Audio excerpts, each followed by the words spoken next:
Hello and welcome to Movie of the Year, the only podcast with the science and the screaming to determine the best movie for any given year. I am your host, Greg, and this year we are doing 1999 Part 2. We already did it once, but this time we're coming back in. We're adding more movies to the fight. We're going to see if we got the answer correct when we determined that Eyes Wide Shut was our 99 movie of the year the first time we did it. Stick around later in the show. We'll be talking about Eyes Wide Shut. But until then, we are focusing on Notting Hill. I am your host, Greg. And of course, tonight is the Notting Hill show. And as you know, this is not just a podcast. It's also a game show. And so there are going to be some points. You get points for funny jokes, facts about the movie, something that interests me, something that tickles my fancy. So listen for the scores after every segment. And good luck to our three panelists joining me tonight with no victories this year. This is your last chance. Mike, are you going to do it? I can't believe... You know what I kind of can believe? I've had a malaise. Yeah. And I thought it was my medication, but no, I think it's that I have had been such a piss poor contestant and I'm going to do it. Yeah. I'm going to get there. You got to do it, Mike. I'm the Notting Hill guy. It's definitely not because you've been providing a lot of space for other people on the show to say their things and being a gentleman. It's definitely because... Doesn't sound like me. Piss I'm a poor, spotlight hog. Medication, something like that. Joining us, someone who has won a couple of shows this season. It's Ryan. Ryan, this is your last chance. Are you going to win tonight? Probably not, but I do want to point out how surprised Mike was when you read his name as having never won this season instead of mine. Yes. It's obviously Mike. Where was the surprise coming from here? I honestly thought he was going to introduce our guest first, and I thought that was a hilarious bit. And joining us from 1999, the podcast, also not having won, but it's his first ever appearance on the show, and so I think we have to give him a break on that. It is John. How you doing, John? I'm great. I didn't know it had to be funny. That's going to be a challenge for me. I'm not funny. So I tend to Here's Ryan. You know what I mean? Hey. No, otherwise, I'll try to score some points, I guess. And I'm great. Thanks for having me. Tell us a little bit about 1999, the podcast. Well, Greg, it's kind of right there in the name. Hey, that was pretty funny. Pretty much sums it up. Okay, so, God, long story short, I guess. Several years ago, it dawned on me that 1999 was not just like a formative year in my life, but also a ridiculous year for movies, good, bad, experimental, and everything in between. Books have been written about what a great year it was for movies. We have had authors have said books on our show to talk about that very thing. So we started it like it was me and my friend Joey Lewandowski a few years ago. I've been through 3 different co-hosts in the last several years. Julia joined me about a year ago. She's a film writer. She's an academic about film, so she's cool to have on the show. And we kind of go through all of the movies of 1999. We started with the real heavy hitters, and we sort of dug deep into some of the lesser known ones, the Ravenuses and the Bats, that sort of thing. Deep. Yeah, deep. The Dennis Rodman vehicle, Simon Says. Is a movie hell yeah. Hell yeah. John, can you believe that's the first time someone's brought up Simon Says in the entire 99 season? I can. I can believe that. So we've been off for like a couple months, taking some summertime off. We'll be back in a couple weeks. When is this going out? Is this pretty? Do you turn around pretty? It'll probably be a couple of weeks from now, so it might be right around the time you guys are coming back. So like right around now, we'll be back with a episode about the Thomas Crown Affair, and then we're going to start in the fall going back through some of the heavy hitters and kind of rebooting a little bit. So we'll be doing The Matrix and Magnolia and all those. We love that. That's the exact thing we're doing. Brilliant idea. Yeah. John, did you have Brian Raftery on your show? And I did. Brian was our first ever guest. Brian was like the preview for the whole show. Hell yeah. Yeah. So, yeah, we've had some really cool guests on, including like, I'll talk about it later, but when we did our Notting Hill episode, a really interesting person who I never would have thought would have wound up being on our episode about it. But I'll bring that up when we get into that movie a little bit. But teaser, I love it. That's a teaser. Teaser. It's a fun teaser. So yeah, I never really get tired of talking about this year and the movies in it. And I'm sort of in the early stages of writing a book about 1999 and its impact on our modern culture. Because I do think if you want to pinpoint a year where we all lost our goddamn minds, I think it's the year that we can really trace a lot of stuff to. So didn't that year have a Woodstock? It was actually the bad one, Mike. We have different scales. We did an episode about that last year, and I republished it about a month ago. And so that is like number one in our feed right now is the episode we did about Woodstock 99, which, is the Woodstock to end all Woodstocks, and not in a good way. Yeah. But quite literally ended all Woodstocks because yikes. Yeah. Before that, nobody thought of let's do the energy of Altamont at a Woodstock. Right. On a military base that's just nothing but asphalt in 95-degree weather in New Jersey. You know? What could go wrong? That rules. Yeah. Also, Altamont had like 8 not have any Angels. water. You know what I mean? Why would you want water? Water's for the man, not for hippies. You know what I mean? So, well, awesome. Thank you so much for joining us, John. Tonight, we are talking about Notting Hill. Ryan, let's start with you. What is your history, if you have any, with Notting Hill? Well, Greg, I spent my youth hanging out with just a ton of women. And so I have seen this movie 1 billion times. There was a time where I could probably quote this movie start to finish. I thought the girls thought of me as a Hugh Grant type. They thought of me as a Spike type. I found out later. Yeah. Just fuzzy and dirty. Yeah. But and my t-shirt collection was similar at the time. But yeah, I don't know how objective I can be on this movie anymore. I wholeheartedly love it, and I will come out swinging tonight, not even knowing if I'm correct about that. All right. I'll fight you if you agree or disagree with me. Mike, what is your... Someone mentioned Woodstock 99, and now that is my mode right now. Fight. Mike, what is your history with Notting Hill? Well, here's the thing, Greg, is I love Hugh Grant so much that I defend Mickey Blue Eyes. So I am in... Blue Eyes? That's a good one. I'm in the fucking By the way, Mike, bag. your Hugh Grant is a dead-on Woody Allen. So good job on that. The American Hugh Grant. I actually think I've only seen this once, and big fan of rom-coms in general, and I think it was in deep background, and I was very excited to watch it again. And it was one of those things where, man, I don't think this movie gets enough for rom-com moments that were just sprinkled through culture for the last 30 years. Like Jerry Maguire gets mentioned all this time. This should be in that same. I did not realize the famous fucking line, "I'm just a girl standing in front of boys" from this movie. It blew my mind. Totally forgot that. Mickey blew my mind. And John, what is your history with the movie? Were you a fan in 99? Oh yeah, for sure. Yeah, I mean, I think I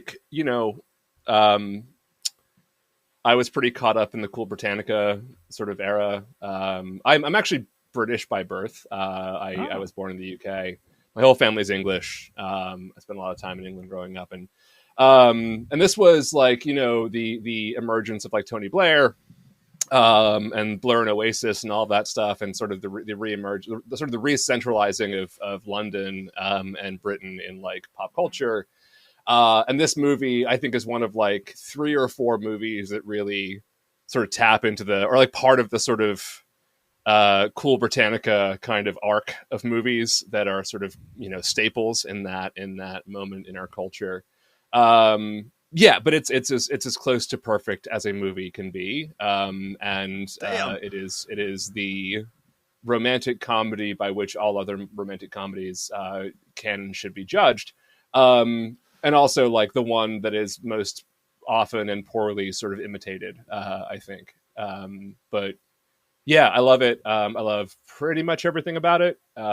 It's just a wonderful movie, and it's one of those that I love more as time goes by. I think it was kind of overshadowed by the sort of chick flickiness of it to begin with. That like I didn't have women, falling all over me like Ryan did, but but every girl I knew quoted it all the time, and so that I think that sort of casts a little bit of a shadow over it, but like it hasn't aged today. It is still as wonderful today as it was 20 years ago. So. Are you gonna shit on it? I'm not gonna shit on it. I have no history with it. When I was 18, I was not into romantic comedies. My favorite band was Metallica, and my favorite movie was Kicking.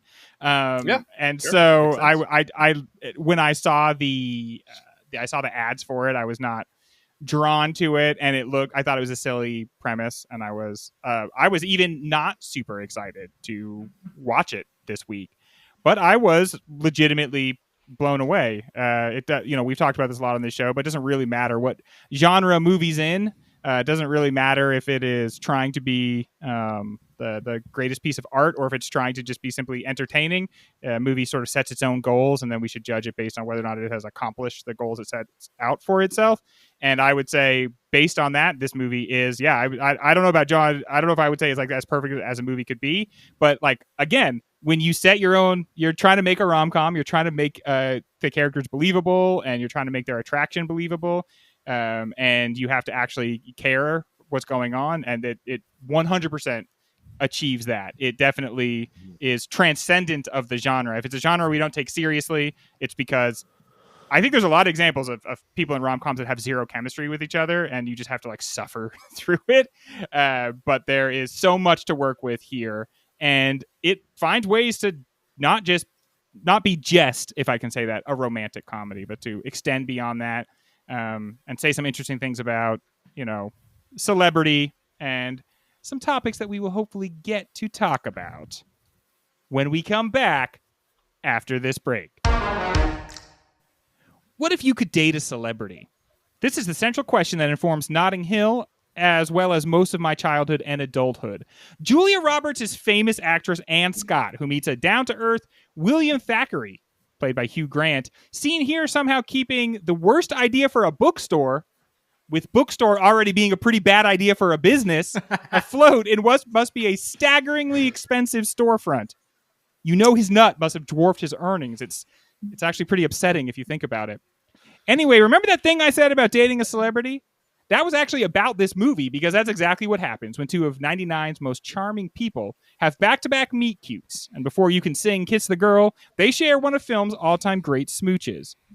Things are difficult, though, because he has a quirky group of misfit friends, and she's dating Alec Baldwin, who is somehow playing both other Baldwin brothers at the same time. Well, I won't tell you how it ends, but they get together, and I guess I kind of gave it away there. Anyway, again, this is rightly remembered as featuring an all-time on-screen duo. But how important is the ensemble and the ensemble scenes to the movie? Grant and Roberts are the stars, but how vital are Spike, Honey, Max, and Bella to the tone, theme, and pacing, Ryan? Oh, I think that it's never quoted, as it's not as famous or talked about as I'm Just a Girl Standing in Front of a Boy, but I think that they are absolutely vital. I think that coming off Four Weddings and then into this, I think that Richard Curtis made this sort of his thing then. And Hugh Grant had a crew in Four Weddings, and then this one here, I think, fleshes out the world and the characters so much more than we would typically get in a rom-com, because usually it is we're surrounded by the people who are trying to keep us apart for plot's sake. And the way that this movie has these people, we just chill for multiple dinners with this group, and they are all lovely, natural, organic scenes. It's, I think, kind of what makes the movie soar. I hate saying stuff like that. This movie soared. That sounds terrible, but I believe it, so I have to say it. it is so good, and they're all so charming and sharp and lived in together. I want this to be the backdoor pilot. Even if Hugh Grant and Julia Roberts can't be in it, have this be the backdoor pilot to the Notting Hill sitcom. I would watch the fucking shit out of that. Do you agree, John? Yeah, I mean, in a movie like this, the sort of side quest scenes of like dinner parties and that sort of thing like should not be interesting, and yet they're the best part of the movie, right? In addition to this being a sort of exquisite romantic comedy, it's also one of those movies that I get really sad when it's over because I don't want to leave the characters behind. Hell yeah. Because it really feels like I've been hanging out with them for a couple hours. And, like I think the movie that sticks in my mind is the one that is like the most sort of, the one that I go to the most for like what this like movie that I'm hanging out with people genre is like Singles, right? But it's a movie like that where I just want to be with these characters and like watch their lives for a couple hours. And these scenes really should like divert from the core story, but they enhance it and enrich it, and like you get the sense of who these people are immediately. You get the sense of them having like lived lives and backstories, and it's it's an incredible piece of writing, and just like every one of them is so perfectly cast to a person. That I think I think what is so vital about them too is, well, one, it like sort of proves the point that you are your friends. Like they are so they have so much influence on you and who you are that's why they're so important. And that's something that movies forget all of the time, whether they don't have time for it or they do it poorly. But ultimately, like the first 30 minutes of this movie, Julia Roberts, Anna Scott is like really quiet and cold, and like very she cold. answers in one word answers, and she just doesn't really want to let anybody in. And it's the camera on her, not talking, just watching at that first friendly dinner that opens her up. That like it shows what she's been looking for this entire time was inclusion and family. And she becomes a different character after that dinner scene. A lesser movie would have pointed it out, but going in, you're like, well, how does this failed bookstore shopkeep, how is he going to compare to her? She has so much fame and money and celebrity. But she has her bald, angry agent and her piece of shit boyfriend. And his life is filled with love. And so even though he is constantly failing, he's a pretty happy guy. So much of that failing is about opening a travel bookshop. Right. Are we making that clear enough? Like, and all people are begging for real books. Any other They book? so badly want to be in there, and he refuses to even have a Grisham. And like the thing is like the characters that are even the ones like Rhys Ifans as Spike and Emma Chambers as Honey, who are the two sort of most clownish characters, right? Sort of over the top. Even they, like, there are elements of the performance and the writing that you see them as like believable human beings, even though they are very sort of like, crazy sort of clown characters, right? And yeah, man, that's a difficult thing to pull off. And it is a combination of writing and casting that you need. Emma Chambers died recently, very early in life, but she was a fantastic comic actress and just had this, like, one of the things my wife says is that the hardest thing to do as an actor is to pretend you're stupid, right? And like to play stupid is like really, really difficult. She often played like very sort of like aloof, stupid characters, but like so well. And it's pretty great. Also, like to your point, Mike, there is the fact that Hugh Grant happens to look like the most famous leading romantic comedy, actor of the time, which is. But you buy Hugh Grant as just a normal dude pretty quickly in this movie, which in and of itself, especially in the late '90s, is pretty remarkable thing to do. He plays like dweeb very well. Yes. Pretty damn famous. Roger Ebert wrote in his review that he wished that they had cast somebody unknown because that would have brought sort of like meta-ness to the movie. Yeah. It's Julia Roberts and it's an unknown person. Yeah. I I have always really liked Hugh Grant. I like his performances, and I like him as he gets older and just won't shut up about how fucking grouchy he is about everything. I love it all. Yeah. Notting Hill, I think, if you're not a Hugh Grant fan, might be your toughest watch because he is Hugh Granting it up. Hammering it up, left and right. It's true. How about Max and Bella? Our other movie this week is about marriage, and this is a rom-com, right? And so we are given a couple to celebrate. All the friends are kind of like they're the friends from like the Island of Broken Toys, right? Like everybody is kind of a loser, everybody is kind of a weirdo. But Max and Bella, could we maybe put them in like the couple Hall of Fame? So much just like joy and building each other up while also knowing the human faults each other has. But there are looks these two give each other that you're like, why isn't this the fucking movie? Yeah. Why aren't we following Max and Bella and how they got together? Honestly, the most romantic part of the whole fucking movie might be him carrying her upstairs and the way they smile at each other. Dude, bro, would you carry me upstairs? I know that's a weird request, but I just want to feel so small and safe in your arms. We don't often. Are you talking to us? We'll do it. I was talking to him. I was talking to the actor. Was Richard McCabe? No, that's not the part that he played. Tim and we get a McKinnon. little bit of McKinnery. There you go. There you go. Yeah. We get a little bit of backstory on how it looks like William fell for Bella and Bella fell for wrong choice of words. Bella got love for his best friend, and I even think that, although a little bit wedged, is super organic. It feels like that could come up naturally in conversation instead of the writer jamming it in like so many other movies would do. Yeah. And Gina McKee is just a phenomenal actor. Like she is everything she does, she knocks it out of the park. She's a terrific actor. Also, there felt like an elegant grace to the fact that she the character neither shies away from the fact that she's disabled nor leans on it. It felt like a reality that in most movies, like they would have to like put so much emphasis on it. And it's not that they don't go either way with that. It just feels like a very like, I'm super upset about this. It fucking sucks, but it didn't like ruin my life. You know, it's just shitty.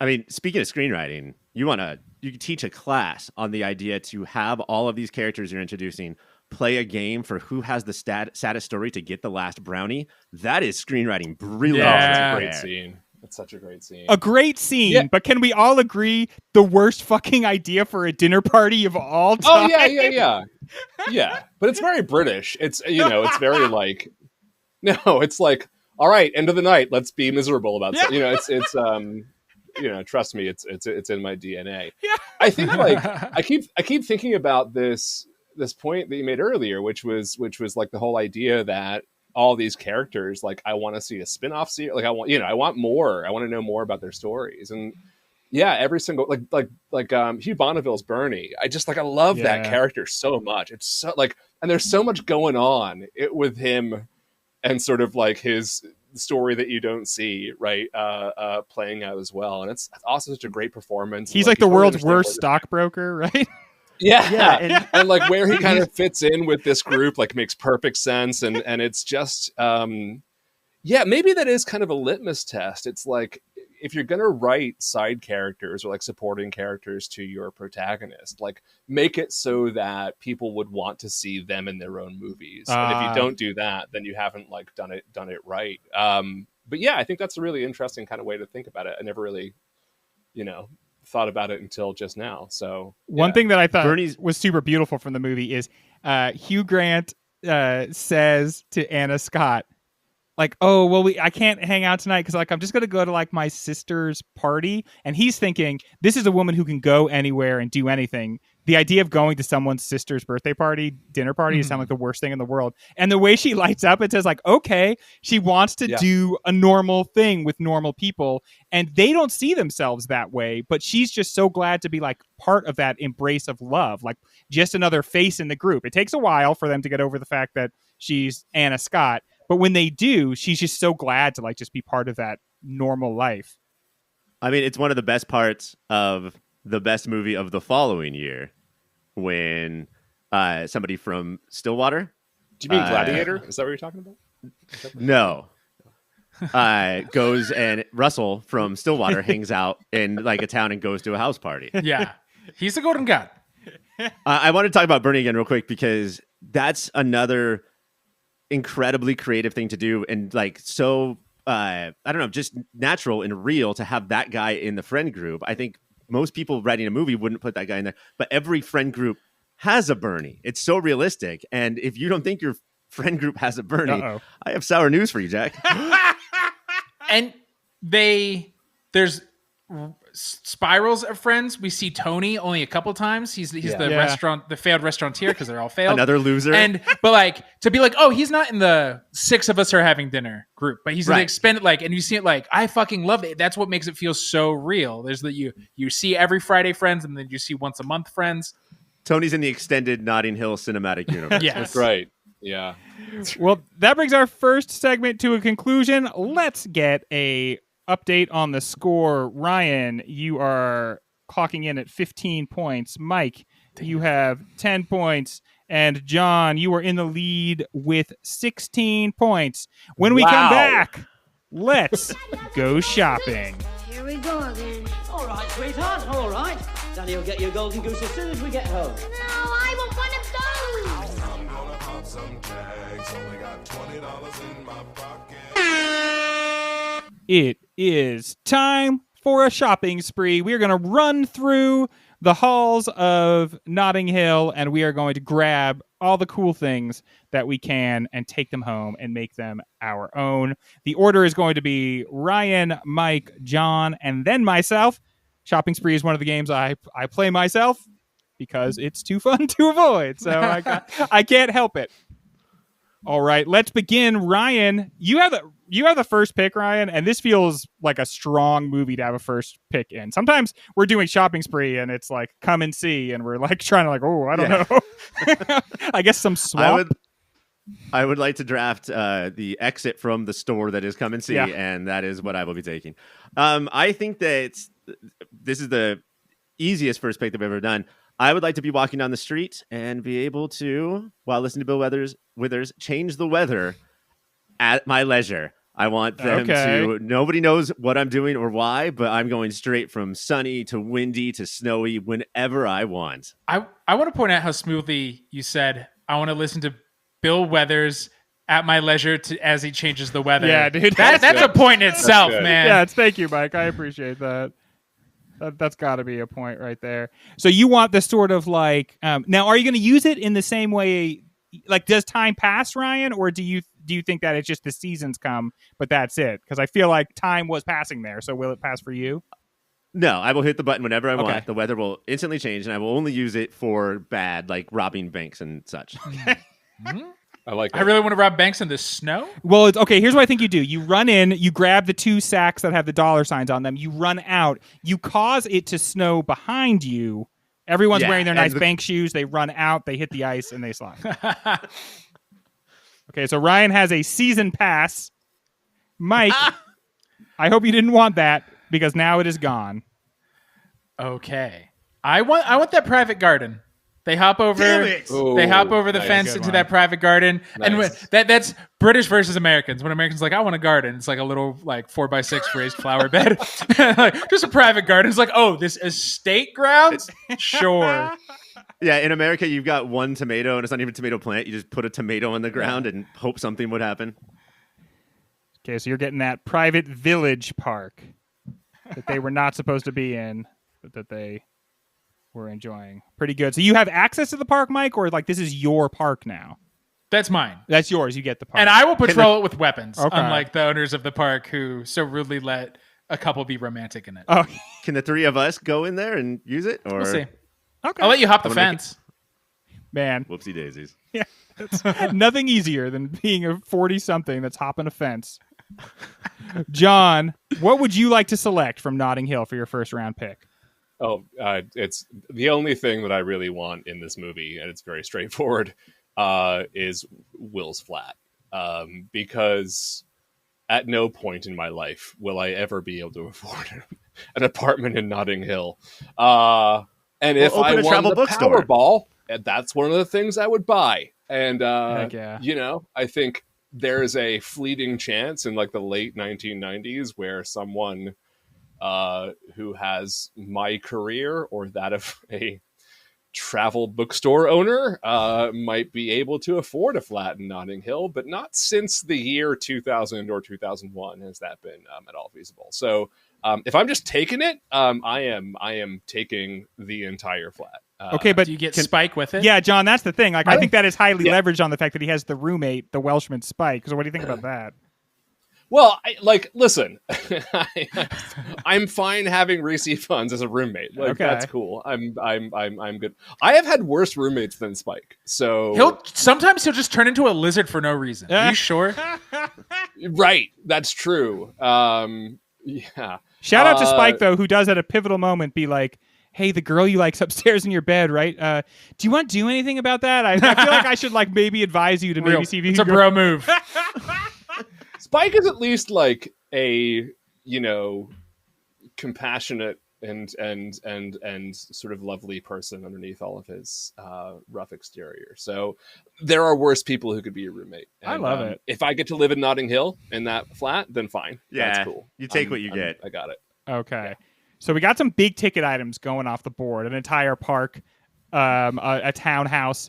So I'm going to run right out there and I'm going to make sure I get something that is both beautiful, but then has like some real financial value to it. So I'm going to go with La Marie, the Marc Chagall painting in the movie. So beautiful and also worth $1,1999. Fun fact.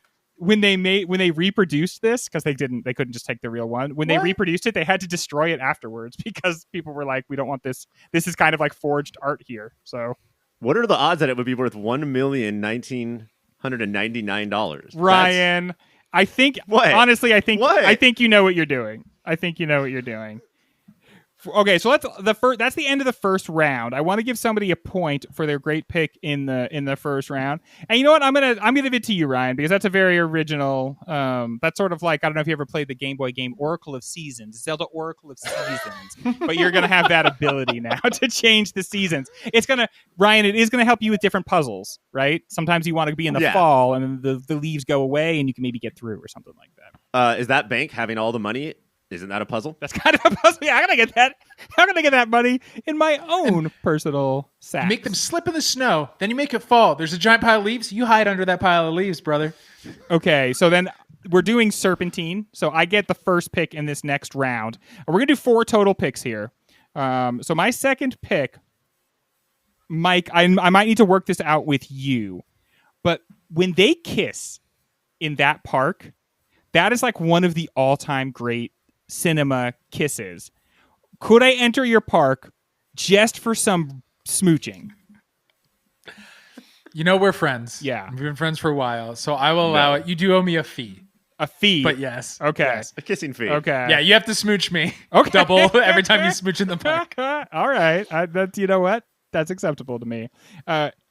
Fellas, can we sound off? Like, there's not like out and out sex scenes in this movie, but I would argue that like the longing and then the very beginning of like the romantic connections, specifically the first kisses in this movie, are like steamy. They're like everything, right? Oh, Do you guys agree? Oh yeah. That's what real life high school and rom-coms capture, is that innocence, because there's a reason to not have sex yet. And then when you're an adult, you just blow it by doing it. I like that they don't go for the full on like making out kissing because it's their first kisses. Like the first time she kisses him, it's just like there's almost a chastity to it, Mm-hmm. But that first time you kiss somebody, it doesn't have to be like a big important major kiss. It's like just the fact that you're doing it is enough. I'm glad you brought that up, because there's something like I think this movie almost aggressively tries to not get into the sex element of it, right? Yeah. The scene where Max asks Will if they've slept together, and he says no comment. And he goes, that means you have. And he goes, no, it doesn't. And he goes, do you masturbate? And Will goes, no comment. And he goes, see? And that's kind of it, right? That's like the only time that their sort of sexual relationship is even sort of addressed. And I think that's really lovely, because it's sort of, I think the movie has kind of the premise that that's not what this is about. Yeah. And that element of it is like not what we're exploring in this story. And it sort of really writes it into its kind of thesis, right? And I think that's really kind of You're absolutely right, though, and I've mentioned that before. That like that first real kissing scene is incredibly. You feel almost bad watching it. Like it's so personal. Yeah. And it's so electric that it almost. Am I a feels perv? voyeuristic. Am I watching this? It's weird. But it's fun because you're like a perv for romance. Like it's not Right. like you're not like Yeah, That's in my you're dating supposed profile. to be like it's not your fault. Like they put it in the movie. It's not. So John, it is to you for your second pick. I already chose kissing. So none of us can ever kiss again? Yeah. I am going. So I have a couple like weird ones now, and I'm going to go with Dylan Moran's book "Hiding Trousers." I think that's what I'm going to take. I would love a pair of trousers that fairly effectively hide books, and it seems like this isn't Dylan Moran's first rodeo with stealing books in his trousers. And the only reason that he got caught was because he saw him on the surveillance camera. As someone who, probably spends too much money on books, getting the odd free one with a good pair of trousers. I don't know if this is accurate or not, but I feel like in that very brief scene, it kind of paints a picture of like Hugh Grant being like, someone's stealing books from back here, Yeah. From me? setting Right. up the camera, and then catching this guy finally. Yeah. It's like, okay, here's the deal. I'm going to call the cops. And then if you want to like put the book back, that's okay. Wipe it off. Wipe it Because they off. don't make part of the gag that you can clearly see the book in Dylan Moran's trousers, right? So clearly it's pretty well concealed, right? And then he only knows they're there because he saw him do it on the camera. And it's interesting because she gets to see him handle that situation, and the way he does, he handles it with grace and honestly like a lot of kindness.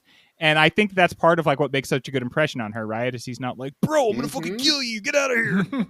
Especially when we find out later that like her type is Alec Baldwin. Yes. And so we don't know this at the time, but like that's the kind of dude he's being compared to. And if you watch anybody other than Alec Baldwin, you're like, I love that dude instead. Alec Baldwin with the combined energies of all Baldwin bros being maximally Baldwin. There was a moment in Alec Baldwin's career when he was all four Baldwins combined. Like he really was. Like, and it was here. It was this moment. He was still kind of the sex symbol, sort of romantic lead, but was edging towards the like giant fucking weirdo that Alec Baldwin would become. In the I can't think of him now as like a super scroll of Baldwin's where he's got like Willie's arm and Bubba's leg, or I don't remember them all. And there's elements of like Daniel, the like good actor Baldwin, that he also then sort of took on right in the mid 2000s, and Steven, the like unhinged fucking weirdo that he taps into that energy. So I think this was the moment where he had consumed all Baldwin energy, and it was also the year that Canada blew up all the Baldwins. That's in true. The South Park We covered that movie as well. So weird year for Alec. So Mike, this is your second pick.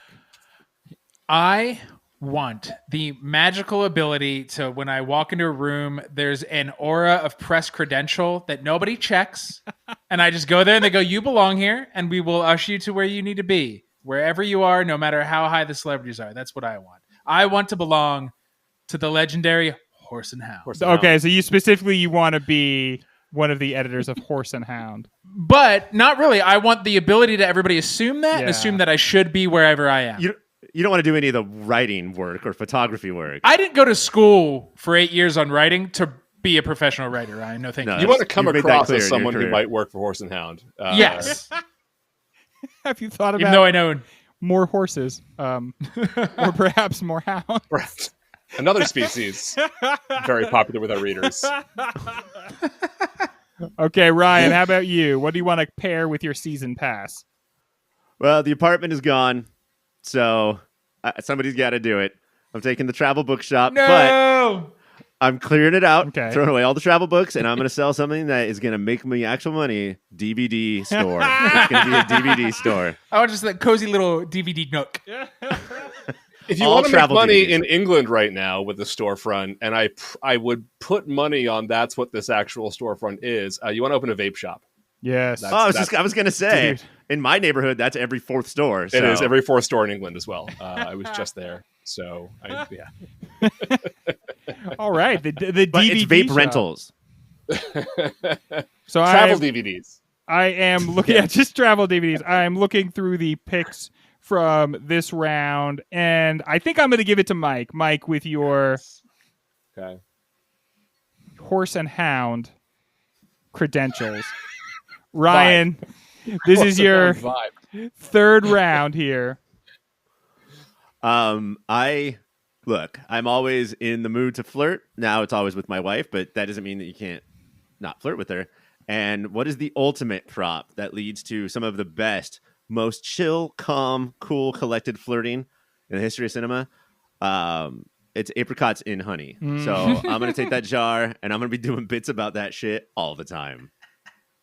Like, why didn't you just buy a jar of honey? Things like that. Things of that nature. That's a good bit. Dude, I love how he's like, sorry, that thing I said at the end. And she's like, I thought the apricots and honey was the real low moment. And I got to agree. I think the audience is right there with her there. That was really... But they belong to you now, Ryan. So you can. Yeah. You can. Stay away from them. Talk about them. Okay, Mike, it is your third pick. What else you got? And is this final or no? We get another pick after this? Yes, this is the penultimate pick. All right. I'm strategizing. Yes, definitely. Then, of course, I don't want to blow my last real pick. No, I will. I, as a child, had a bloody T-shirt with a hole in it with a xenomorph baby coming right out of it, Hell and yeah. I missed that shirt. Hell And yeah. do you know who has that? Spike. But his says, I love blood on it. Mine did not say that because I didn't write that as a 8-year-old when I had this T-shirt for some reason, but I want that shirt. Okay, the blood T-shirt. His was like, instead of a xenomorph, it was like almost like a T-Rex, right? Reminding us all how important Jurassic Park has been to us. Or is it like the baby xenomorph, like when it crawls out, like in the Spaceballs right before it goes like the hell am I? That's definitely like what it's like alluding to, but Yeah. I couldn't quite tell what was really the manner of the head on it. But great choice, right? And very gentlemanly to only take one of Spike's shirts because I know. Spike's wardrobe was on the table. we're four dudes here who like to rock a T-shirt, so we might still want to get some of those shirts. Speaking of which, John, is there any T-shirt you want? Don't feel any pressure to take a T-shirt. I would like, because they seem very powerful, the second most powerful disguise glasses this side of Clark Kent, which is Anna's sunglasses, which appear to have the ability to make someone not recognize the most famous person on Earth. And as someone who often would rather just go through my day not talking to anybody, that sounds like a cool deal. So I am taking Anna's magical disguise sunglasses. The sunglasses. Okay, not the cool beret as part of it, just the sunglasses. No, just the sunglasses. That seems to be the thing that does the trick for her, because she takes them off whenever she wants Will to recognize her. Whoa. And, when she's done walking through the street away from the paparazzi who don't recognize her because of her sunglasses, it's pretty. What's funny is it's pretty good. When she goes to Will's apartment, she goes upstairs to change when that phone booth was right there in his kitchen. That's where you think she'd run into. Especially someone who disguises themselves with glasses. Right, exactly. There's a phone booth. You know what I mean? Yeah. Okay, so this is we're going to my last pick here, or my second to last pick, the last pick of the third round, and I mentioned it earlier, but I would love to be carried around like that, just carried upstairs and looked at so lovingly. I don't know. I don't think we have the technology to make me tiny. So I guess I'm going to need maybe a pro wrestler or something, or a football player, just sort of hoist me up and carry me. Also, though, I got to get the loving look, and then we should have some banter. I would just really like to be carried like that. That seems really nice. All right, let's look at our choices here. I am going to give this one to John. Those identity obscuring sunglasses, especially for Julia Roberts. So important. And then I'm going to make my last T-shirt here. And, dude, I'm afraid that there's going to be a run on this stuff, so I got to get this. This is also my last pick to get it. But Spike has another T-shirt, and it says, you want your T-shirt to let people know what you're about, right? Especially because it's a first date T-shirt. He's got a T-shirt, a really classy getup. It says, "Get it here," And then the arrow points, I believe, down to his dick and balls. That's the idea. Yeah, let everybody know that like this is where they can get it. And I just imagine like going through my day with that shirt on, feeling very comfortable because I know that I've like let everybody know exactly where they can get it. Now, Greg, you're famously a guy who loves a lot of words on a t-shirt. I do. Is this enough words for you? Honestly, sometimes a simple message is enough, right? Yeah. So I'll take that. I love that. Okay, so let's go to John for your last pick. What would you like, John? Well, I was thinking just because for the sheer sort of iconic nature of it that I want his goggles. Okay. Will's goggles. That's a lot of eyewear for you. Yeah. But I actually, so my actual, like, what I really want is Max. I want to eat something that Max cooked because, you know, they talk about a lot of, you know, the dishes that he is making for his friends. And at some point, I just kind of want to get in on that action. Love it. It sounds like it's all made with love and care. So I would like Max to cook me a dish. So nice to have a friend that cooks.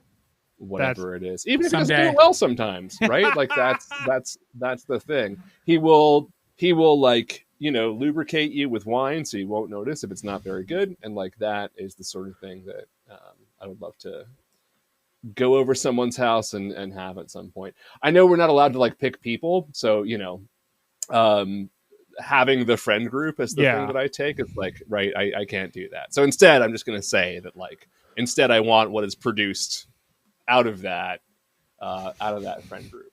You are showing a wonderful understanding of the rules here. Can't have the person. Yeah, I'm trying so to I'll stick call to it the an rules. experience, and then I can have that. I love it. Yes, an experience. I want an experience, and I want like actual food. There you go. I love it. Mike, what is your last pick? Do you think it drives Tony nuts that Max is known in the group as the good cook? And he's like, I own restaurants. That's right. Nobody has the ability to have such a glorious, sad smile as Julia Roberts here in Scott. So I want that. I want a beautiful, sad smile. Because, man, that fucks people up. Looking at that. That is a lot of emotions going on in one face.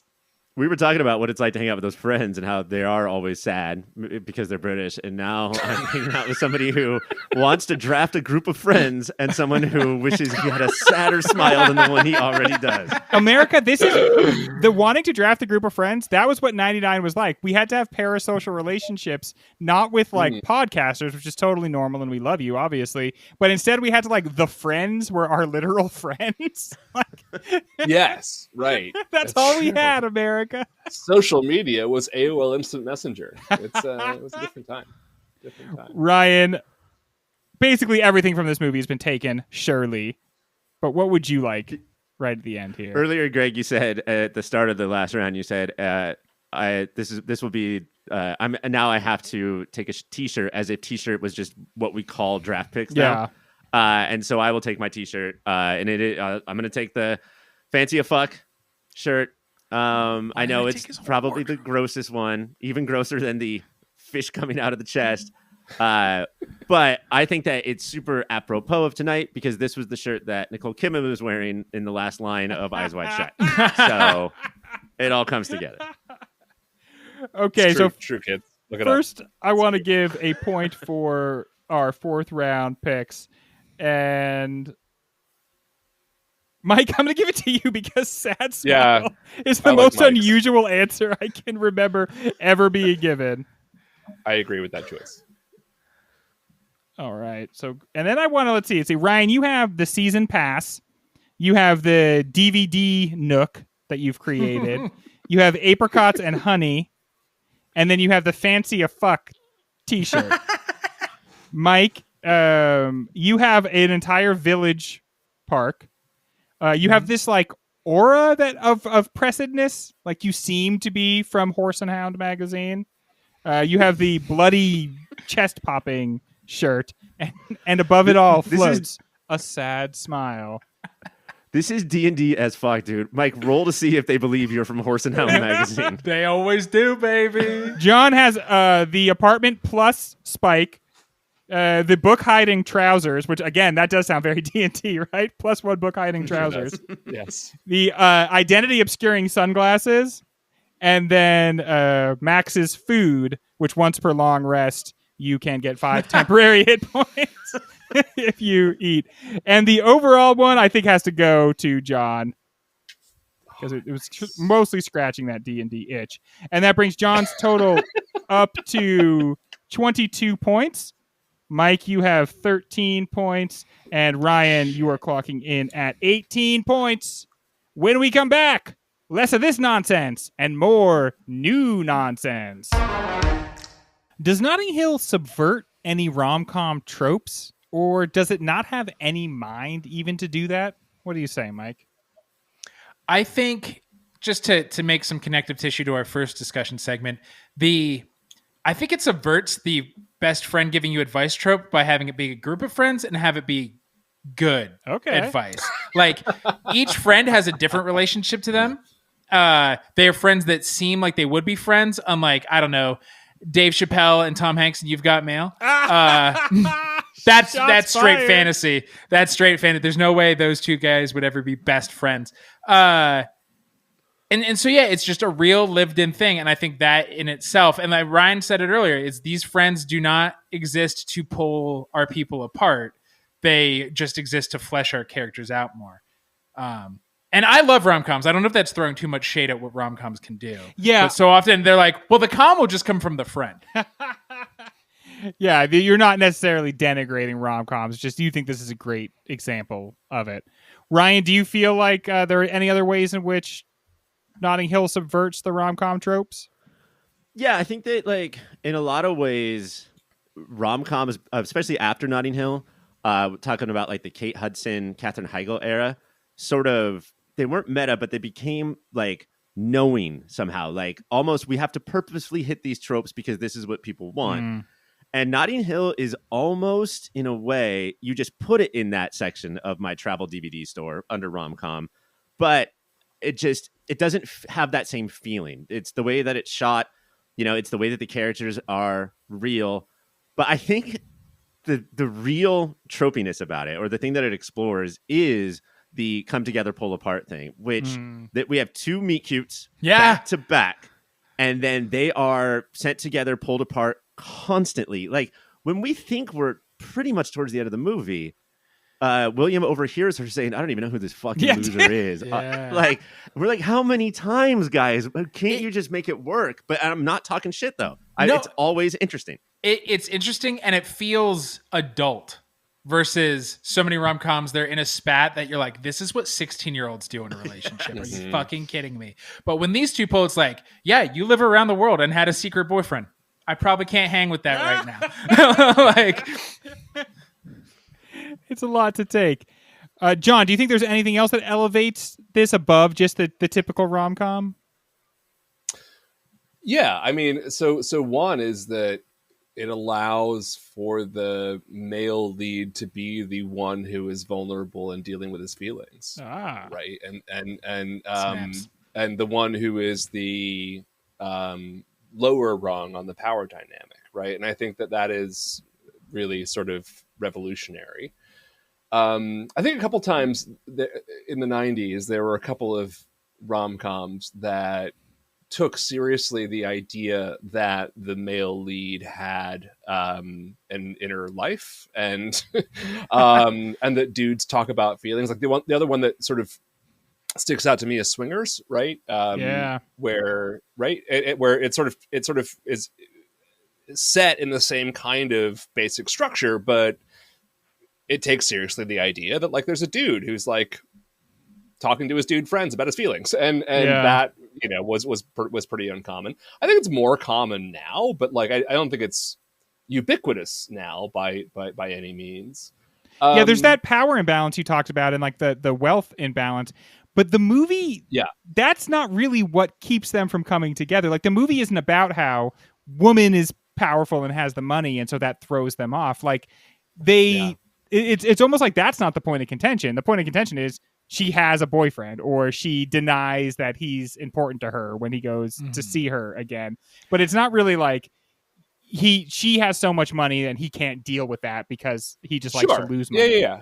Right. Which if the American version, it would be Seth Rogen freaking out how much money Katherine Heigl has. I think too that like in the Apatow era, it sort of brought home this whole leading males are normal. They look normal and they talk normal.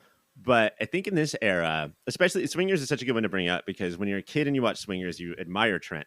And when you get older, you're like, oh, I see why he's a fronting joke, right? Like he is so insecure that this is why he talks like that. He's literally a baby. By the end of the movie, he has literally been turned into a baby. Yeah. Like flirting with other babies. Yeah. I was but a big beautiful baby. Yeah. But I think that to watch Hugh Grant here or William show respect to a woman, I think was just kind of crazy. Like I am not just bowing in front of you because you're a star, but because I'm not a piece of shit that thinks he's funny. And I just think that a lot of movies before and after had guys like Spike as the lead, as if that was more relatable. And here we just get a guy who like really does. He's funny in a respectful way instead of like using people, like making fun of people or putting people down. And I think that's like kind of shocking for quote unquote comedy. So starting from the beginning, before it's like he could ever fathom that he has a romantic chance with her, he just wants to help her. Whether she's in the story realizes, but he's like, I'm not going to make a big deal about it. Like he is so considerate. And then he's also rom-com trope is that the Kate Hudson, Katherine Heigl, later Sydney Sweeney, they're like, okay, they're gorgeous. What's their flaw? I guess they're clumsy. They just run full force into walls and shit. And so this does that moment, but he spills on her instead of her being like, I have no sense of gravity. But the whole time is he at every moment just wants to take care of her in a way that is just very true to who he is. Well, I mean, and speaking of that, like that sort of, from the kind of meet cute on and the sort of where he wants to help her out and is unsure as to like how he's supposed to behave around, there's like a perfect, from the moment she walks in the bookstore, like the next 10 minutes of the movie are just absolutely immaculate. And it is a reminder that it's built around the meet cute that Richard Curtis very specifically goes out of his way to remind you that it's a comedy. And one of the problems with romantic comedies often is that they forget the comedy part or just like don't really dig into it, right? And so we get the Dylan Moran thing, and then we get that great scene with James Dreyfuss as Martin, where he comes in and he's like, that would be something to have a celebrity in the store, wouldn't it? And then he's like, I saw Ringo Starr once, and that like that whole exchange, not really a classic anecdote, is so funny. Like that this really pivotal rom-com moment is built around like really great minutes of comedy. So you might say it's subversive in that it like almost seems it's going out of its way to remind people that rom-coms are supposed to have rom and com and not just like com as a vibe around rom, right? Which is I think what a lot of them end up doing. Except for the movie Materialist, which somehow has neither rom nor com. It's fascinating to watch. That often happens. I can't believe they did that in a movie. Yeah. I think the other thing too that you're talking about, John, is that there's no set pieces, broad set pieces that you're like, oh, we're gonna make everybody laugh right here. Yeah. But instead, the characters are organically funny to each other and us. So the movie can't stop being funny because they don't stop being themselves. Yeah. And that sounds so easy, and it just doesn't happen that often. that line, it's not a well, we have funny moments coming at the end, but you're right, John. There's several like home run when you are watching them alone, laugh out loud, funny moments just in that scene. Yeah. Some of the reads in that scene are amazing. We talked about. We didn't even mention in the last segment Martin as part of the ensemble. Who would also get like. So we have an hour-long drama with all the friends, and then Martin in a sitcom. Like Will moved to Hollywood. He's taking over the bookstore, guys. We talked about this a little bit, but do we see other gender tropes being subverted here? One I noticed is when he goes to interview her, Julia Roberts is wearing the hell out of a suit. Man, every lady in a suit is my direct supervisor, and she looks so good in this suit. And I feel like 99, we weren't getting a ton of ladies in suits, but she's got like the dramatic shoulder. She looks great in her tie. I think the tailoring could use maybe a scotch, like just a little bit of work there. But I think it it makes her seem so established and so much in control. And I think in a lesser movie, like that bothers him, but he doesn't even like clock it. And so as a viewer, I don't think we always clock that there are some versions of gender roles. Do you agree with that, folks? I fall in love with Anna Scott in that scene because one, the suit is just incredible, but two, she knows the situation William is in and what William is like, and just lets him fucking drown in it for her own amusement. She and thinks it's so hilarious. adorable. Yes. Yeah. I think a gender thing also is that she's the philanderer. Yes. Right? That it fully on, and because he is as gentle and sweet as he is, that's not the biggest schism in the movie. It's one of the numerous schisms we talked about. But like having her, what? A woman who wants to have sex and would cheat? What? Yeah. And his ex-girlfriend is like still in his life, and she's just like, well, it was just because I didn't find you attractive in the least. And he's able to like process that and just be like, yeah, that's what makes us buds, I guess. Well, I think, like Richard Curtis even signals by using his own trope, this very thing. That one of the things that Richard Curtis always he just is in love with is his big confessional moment, right? Where in Four Weddings, it's Hugh Grant and Andy McDowell being like, "What if I were to ask you to not marry me?" Right? And like, and then there's the Colin Firth in Love Actually, right, at the restaurant in Portuguese and all of that. And so he loves that moment where the person who is like trying to win back the thing they let get away, right, is giving the big confessional speech that Richard Curtis wrote the hell out of and is being chewed up like right. And here it's Julia Roberts. It's the female lead. She's the one who comes into the store and does the "I'm just a girl asking a boy," right, monologue. So I think if you look at the sort of Curtis style of romantic comedy, like he's very much signaling like that's what's happening here, right? This is the opposite of what we have come to expect, that she is the one who fucked up, and she's the one with the power, and she's the one who has realized she let one get away and has to win them back. And like that is pretty uncommon, especially 25 years ago, but even today. I do want to talk about confidence in your script to have her say that to him, which is obviously spotlit as the line, the moment. We know it while watching it for the first time. We know it 25 years later. But then he sends the William beacon out into the air. All the friends collect, right? Like that's what groups of friends do. They all come to the restaurant to like talk to him. And then he tells his friends what she said. He tells them how great the line was. And they're like, "You idiot, you have to go." He put that in his own script. Yeah. They're going to talk about how great my writing is. That's so Richard Curtis too, though. Like that's the ballsiest thing. Yeah. He is kind of in love with his own writing, and it's good. I like, I'm not gonna knock him for it, but yeah, he's a bit of a. But you weren't like, "Oh, I can't believe they're talking about this line." You bought it. You were like, no, it makes perfect sense. Yeah, in the context of the movie, it works beautifully. It's and she sells it so hard because the lead up before the famous line is just like, "I understand, I am one of the most famous people in the world, and it makes life very difficult, and that makes me feel standoffish. But like, remember that I'm a human." Yeah, that's what she's saying. And again, I'll point back to what I said earlier: the saddest smile. She fucking crushes that. Mike, you got the points for that already. Jesus. I can't get double points. Well, speaking of points, let's get a score update. Ryan, bagging a lot of points in that segment, is up to 32. Wow. Mike, you have 24 points, and John, you are also at 32 points. This is a tie and a barn burner. Let's take a quick break, and when we come back, get right back to it. A second movie on the Notting Hill podcast? If you don't know why yet, shut up. Eyes wide, shut up. Eyes Wide Shut is a name that at first doesn't make sense. Your eyes can be wide open, sure, obviously. But wide shut? Nah, no way. That makes no flipping sense. Maybe it's just a typo? Someone get Neil deGrasse Mike Tyson on this. But then you calm down and realize maybe they were doing something with that weird title. Basically, that's how I feel about this entire movie. A part will seem weird, and then I'll be like, that's weird, because usually, oh my God, that makes perfect sense.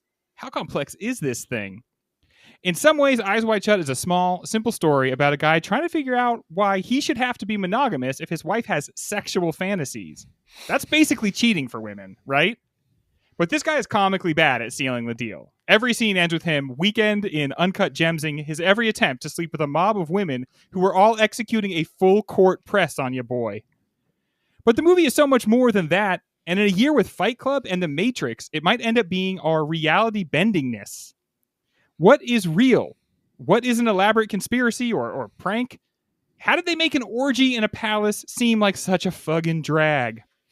This was our OG 99 winner, in part because we couldn't talk about it enough or think about it enough, and every question answered seemed to only generate more questions. In that spirit, gentlemen, I ask you this. Did we originally make a mistake, something I have certainly wondered about at times this season, or does this decision make more sense the more you think about it? We have never made a mistake on this show. Okay, granted, yeah. Certainly not in our first season when we were the three most sinless perfect little baby boys. God, can you imagine if we tripped right out the gate like that? We would look like fucking schmucks. I will say, when I told Brian Raftery that our 99 winner was Eyes Wide Shut, I kind of felt like he gave us the like, oh yeah, neat. Like he clearly didn't say like, oh wow, you guys are smart and you watch movies smart. Okay, and I did prompt him to say that. Like I was holding up a cue card for him. So maybe he is a writer who doesn't know how to read. And that's okay. No, we're not kink shaming here. I assume he gets off to not reading.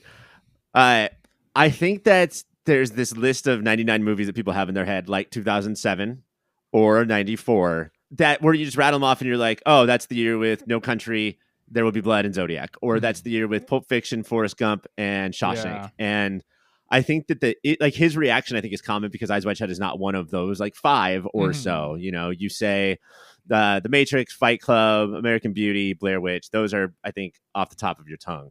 And certainly none of us knew what the fuck to do with it when it came out in 99, right? People were like, ran to the theater, sat down, and then were like, what? I was front row center, 12 years old, and I understood all of it. And I think that the budget of it and the stars of it made you think you were definitely getting a different movie. I think people just remembered Kubrick as a name they knew and forgot who he was as a director when they walked in. For sure. Never thinking about how each one of his movies is a mindfuck. They just saw the trailer. Kubrick, the trailer had Baby Did a Bad Bad Thing while the two looked hot. Then we're going to see this real married couple. Fuck.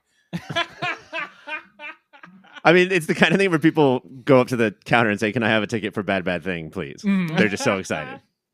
I was so excited to start this one up and not even nervous, not even like, oh no, is it going to live up to what I remember? Just very excited, fired it up, and was as transported as I've ever been by it. There was several parts where I was like, I've seen this movie so much, but this part feels new.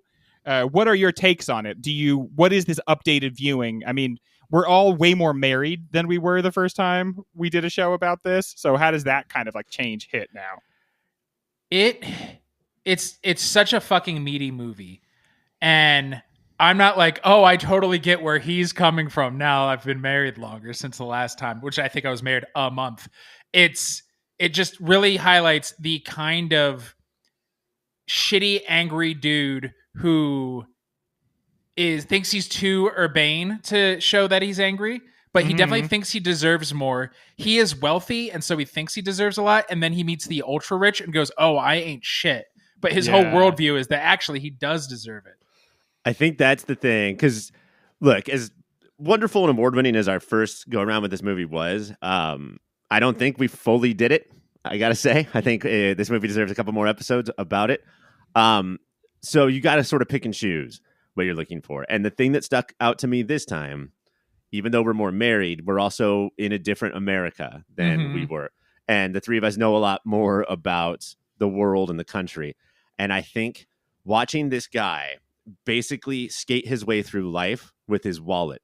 He takes out his wallet to hand somebody cash. I mean, like over a dozen times probably throughout this movie.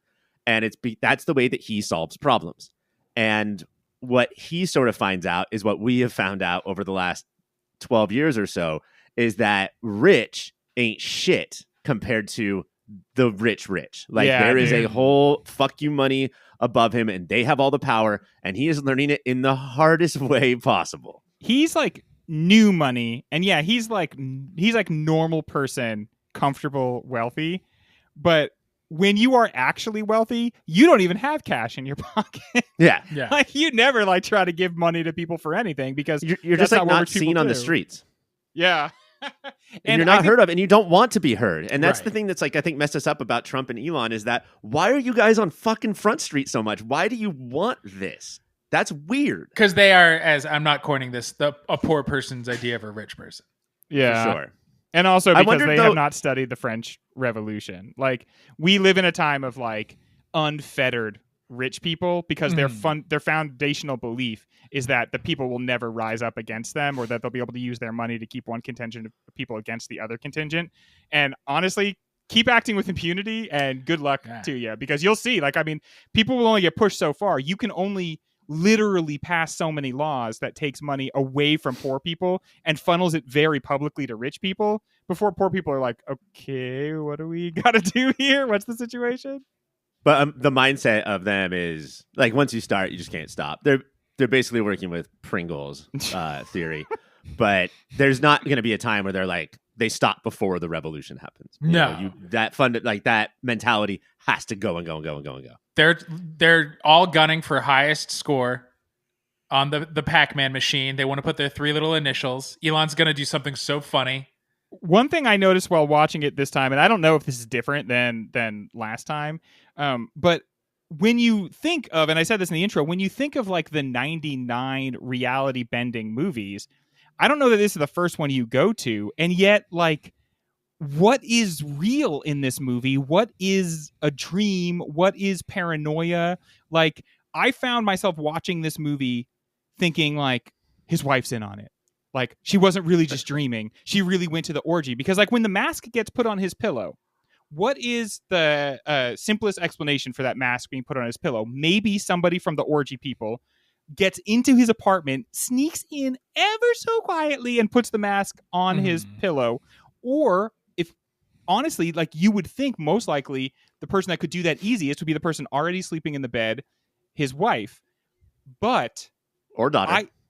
Or maybe the kid, but I think that sort of there is no answer to that in the movie, and so what we feel instead is this intense paranoia. I think where like we can't tell what is a vast conspiracy, what seems to be a conspiracy, so that like it will scare people into compliance, like how deep the conspiracy goes, how early it starts, and I think that sort of like being off balance between what is real, a New York that like if you look at it you're like, oh yeah, that's sort of New York, but it's not. It's the fakest New York of all time, right? Like, so do you agree that this is one of our reality bending movies of the 1990s? I mean, for all we know, the head of Orgy Inc. is a pillow-shaped person, and that's just him lying on the bed wearing his mask.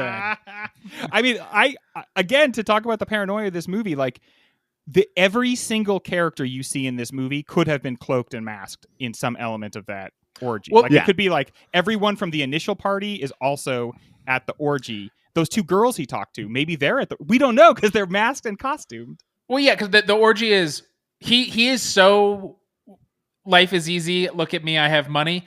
He hasn't realized until he's fucking 38 or whatever that everybody is wearing a mask at all times, and he had to go to a place with literal masks to see that, and that's why he breaks down because it doesn't matter who put his mask next to his wife.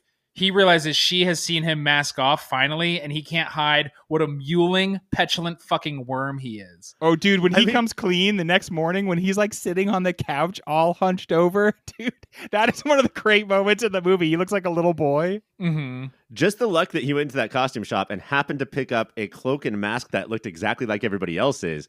What if he, not knowing where he was going, walked in with a Superman cape and like a Freddy Krueger mask, and he was just like, "Oh, this is the wrong." How did they know I shouldn't be here? And like, one thing I wanted to say about the 99ness is that so many of the movies that we talked about this season and last are about, hey, look at you white male chud, middle-aged, like, you're gonna do it, buddy. You're special and you're gonna make it through. Or sort of, and I think this one's like, no. Even when you're this successful and good looking, you're still such a fucking chud, such a idiot baby who can barely handle anything in his life. One thing that I did not remember from any other time I watched this is he is a doctor of boobs. And his wife like goes at him and says, "Do you get turned on when you're touching all these boobs?" And he's like, "I would never. That's like, it's a professional space." Every time he goes to talk to a girl or hook up with them, he goes straight for the boobs and doesn't do anything else. Yes. He just fiddles those dials the entire time. In a way, also going back to what a 13-year-old boy thinks you should do Right. the boobs. Exactly. Turn up that gain. Like, not even understanding that there is other body parts down south. He's like, no, we can stop right here because this is all I understand. The most wild is when he meets Domino's roommate towards the end. When at this point in the movie, he's just going back. He's just retracing his steps, but now everything's creepier. And so he's meeting, and they're sort of flirting, but he just unties her blouse and just starts fiddling away as she's like, "My roommate has AIDS. What do you do? Like, we need to..." The one thing I noticed this time is this was a famously difficult shoot, 400 days on the nose, I believe. And I noticed that there are two scenes that are exceptionally important that have kind of clunky performances. How much is this movie held back by the acting in some parts? Did you feel at all like there were clunky performances? Yes, but because of who Kubrick is and what I know, Kidman, and this is the last year Cruise acted. And so what I know this version of him can do, I definitely was like, twice. He acted twice, and when I never need to act again, Ethan Hunt, cash those checks, no matter what you're calling my character, even if it's Jack Reacher, I'm Ethan Hunt. Don't you do like 45 for them and then 2 quick ones for you? Yeah. And it's all like, the guy's name's Nick Nightingale. Anything that felt clunky, I was like, it's a dream. It's supposed to be. We're missing the point. I think this movie has put me in such a space on its own, and because it's important to this show that, and obviously the director, that anything done is on purpose, and if you don't get it, you're a moron. You're the stupid chud male. I like, for instance, I'll give you an example of this. I thought that Sidney Pollack's performance, it was, this time watching it, I thought it was a little bit wooden and clunky. But is that the guy doing a bad job? Because he's doing a monologue. Like, the character is doing a monologue of like, don't fuck up, man. They're gonna get you. Either because he's terrified for this hapless friend of his, or because he's like, well, you have to terrify this guy. And we're not given access to the truth of that. Right. I took that character as such a, he's used to soft power, and like he's just one level up. He is also like the power keeps climbing. He is not the Red Cloak, so he is also used to having so much power, but he knows there's more power above him. So he's trying to be a brute and just isn't. So it came off. He is also feckless and is used to throwing his version of money around. He's like, but now I got to like intimidate the guy. Honestly, this is my favorite performance in the movie, and I think he has the most amount of knowledge, and he is like just dancing into what to let William know, right, what to not say, and pretending to like, what mask should I be wearing, almost in like from sentence to sentence. I am his friend, and I'm scared for his life. I'm also probably scared for my life. Like, I have been tasked to handle this situation, but in doing so, I can only say so much. Like, if I give away too much, then maybe I don't solve the situation and make it worse. So the tap dancing that he's doing, I think, is amazing. Yes. And the other thing that's very noteworthy watching this time, especially maybe after watching Barry Lyndon in our 73 season, was just the sumptuous use of light. Like, I don't think when I was 18-year-old Greg watching this movie, I went in there to see like just how much the lights popped. But watching it now, this is so beautiful. Every frame of this movie is exceptionally beautiful. And man, film your shit during Christmas, because you can have just the most beautiful Christmas tree in every single shot that somehow is like, it's beautiful but discordant in a way, because it's like this dark night of the soul accompanied by just lights everywhere and dreamy. And so it's even more confusing if we're trying to place what's real and what's not, which is not something I really did this viewing, but it does feel like there's a magic to it, and maybe that magic is a dark magic. Ooh. Yeah, I think ultimately, just to end the discussion about reality, it's dreamlike. Everything is dreamlike, but there's not answers. It's just the question of what do you do when you're in a world that seems to have no actual reality, because everything you thought was reality is kind of just like a different form of mask or disguise.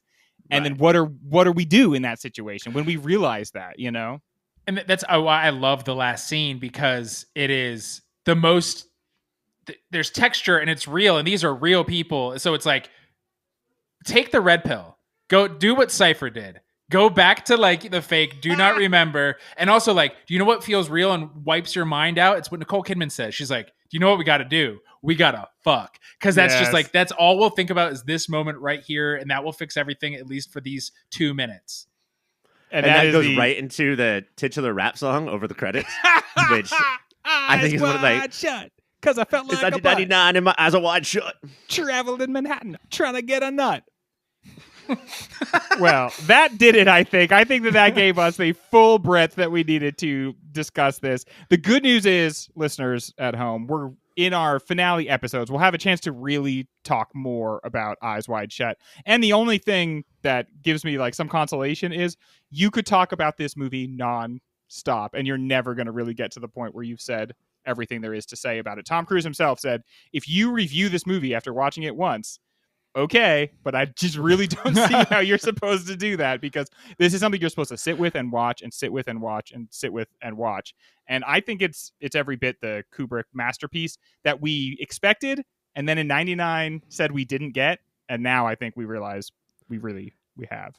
And the fifth time or whatever it is for us, like fourth, fifth, sixth, it is more funny and more fun and more entertaining than the first time. Like, you got to get through the first time for so many reasons, but it's not a torturous replay. It's amazing. I'm not saying that this is a slam dunk again. We've watched a ton of great movies, but this go round did not lower the chances for it to take the crown again. Good. I'm glad. I'm glad that you weighed in on that, because that's very much how I felt too. Right? Like, we've seen too much this year to just say anything is a slam dunk winner. But there was none of us like moved backwards in our appreciation of it. Well, we're gonna take the quick sub breaks, and when we come back, get right back to it. We've talked about a lot of angles of this movie, but we have kind of left off talking that much about what it says about celebrity culture. So, what does the metatextual playing with Julia Roberts' celebrity add to the film, and what in general, John, does the movie say about celebrity culture? I think that's like in some ways the least interesting thing about the movie. But it is also the third question, John. I'm not saying it's not an interesting question. I think it's something the movie isn't actually especially interested in exploring so much as it is as using it as a means of kind of talking about the way that we often have these kind of built-in ways of not talking about ourselves, right? And things that we can kind of quite easily sort of hide behind. Yeah, like scoot behind our masks. Yeah. Right. Our goggles, our prescription goggles. Yeah. Yeah, I mean, I think there's a lot of movies that do talk about celebrity culture. And let me give you an example, John, to sort of informing my thinking, because I think you're right that it honestly does stay away from this. But let me just give you a specific scene to think about, because I think this is like a scene that everybody has been on one side of and nobody has been on the other side of, and this movie examines it, which is she overhears men talking about her body, her sexual history, how promiscuous she is, and we are suddenly thrust into a role where normally we would be the ones talking about so many Sydney Sweeneys. We would be the one talking about Meg Ryan's body, Meg Ryan's face, the work that Julia Roberts has had done or something like that. But then suddenly it's turned on its ear and we're sitting with her at the table and we overhear these guys. Yeah. So it is in there. So what, and I'll open this up to anybody. Like, what is that scene specifically saying about the nature of celebrity?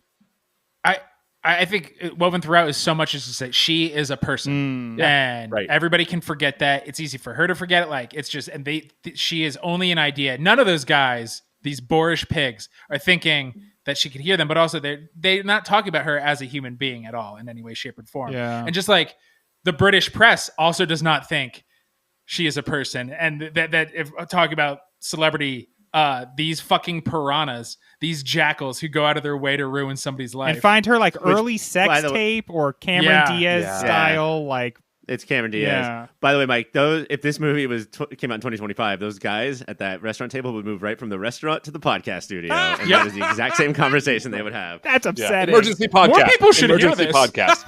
Come on to the studio.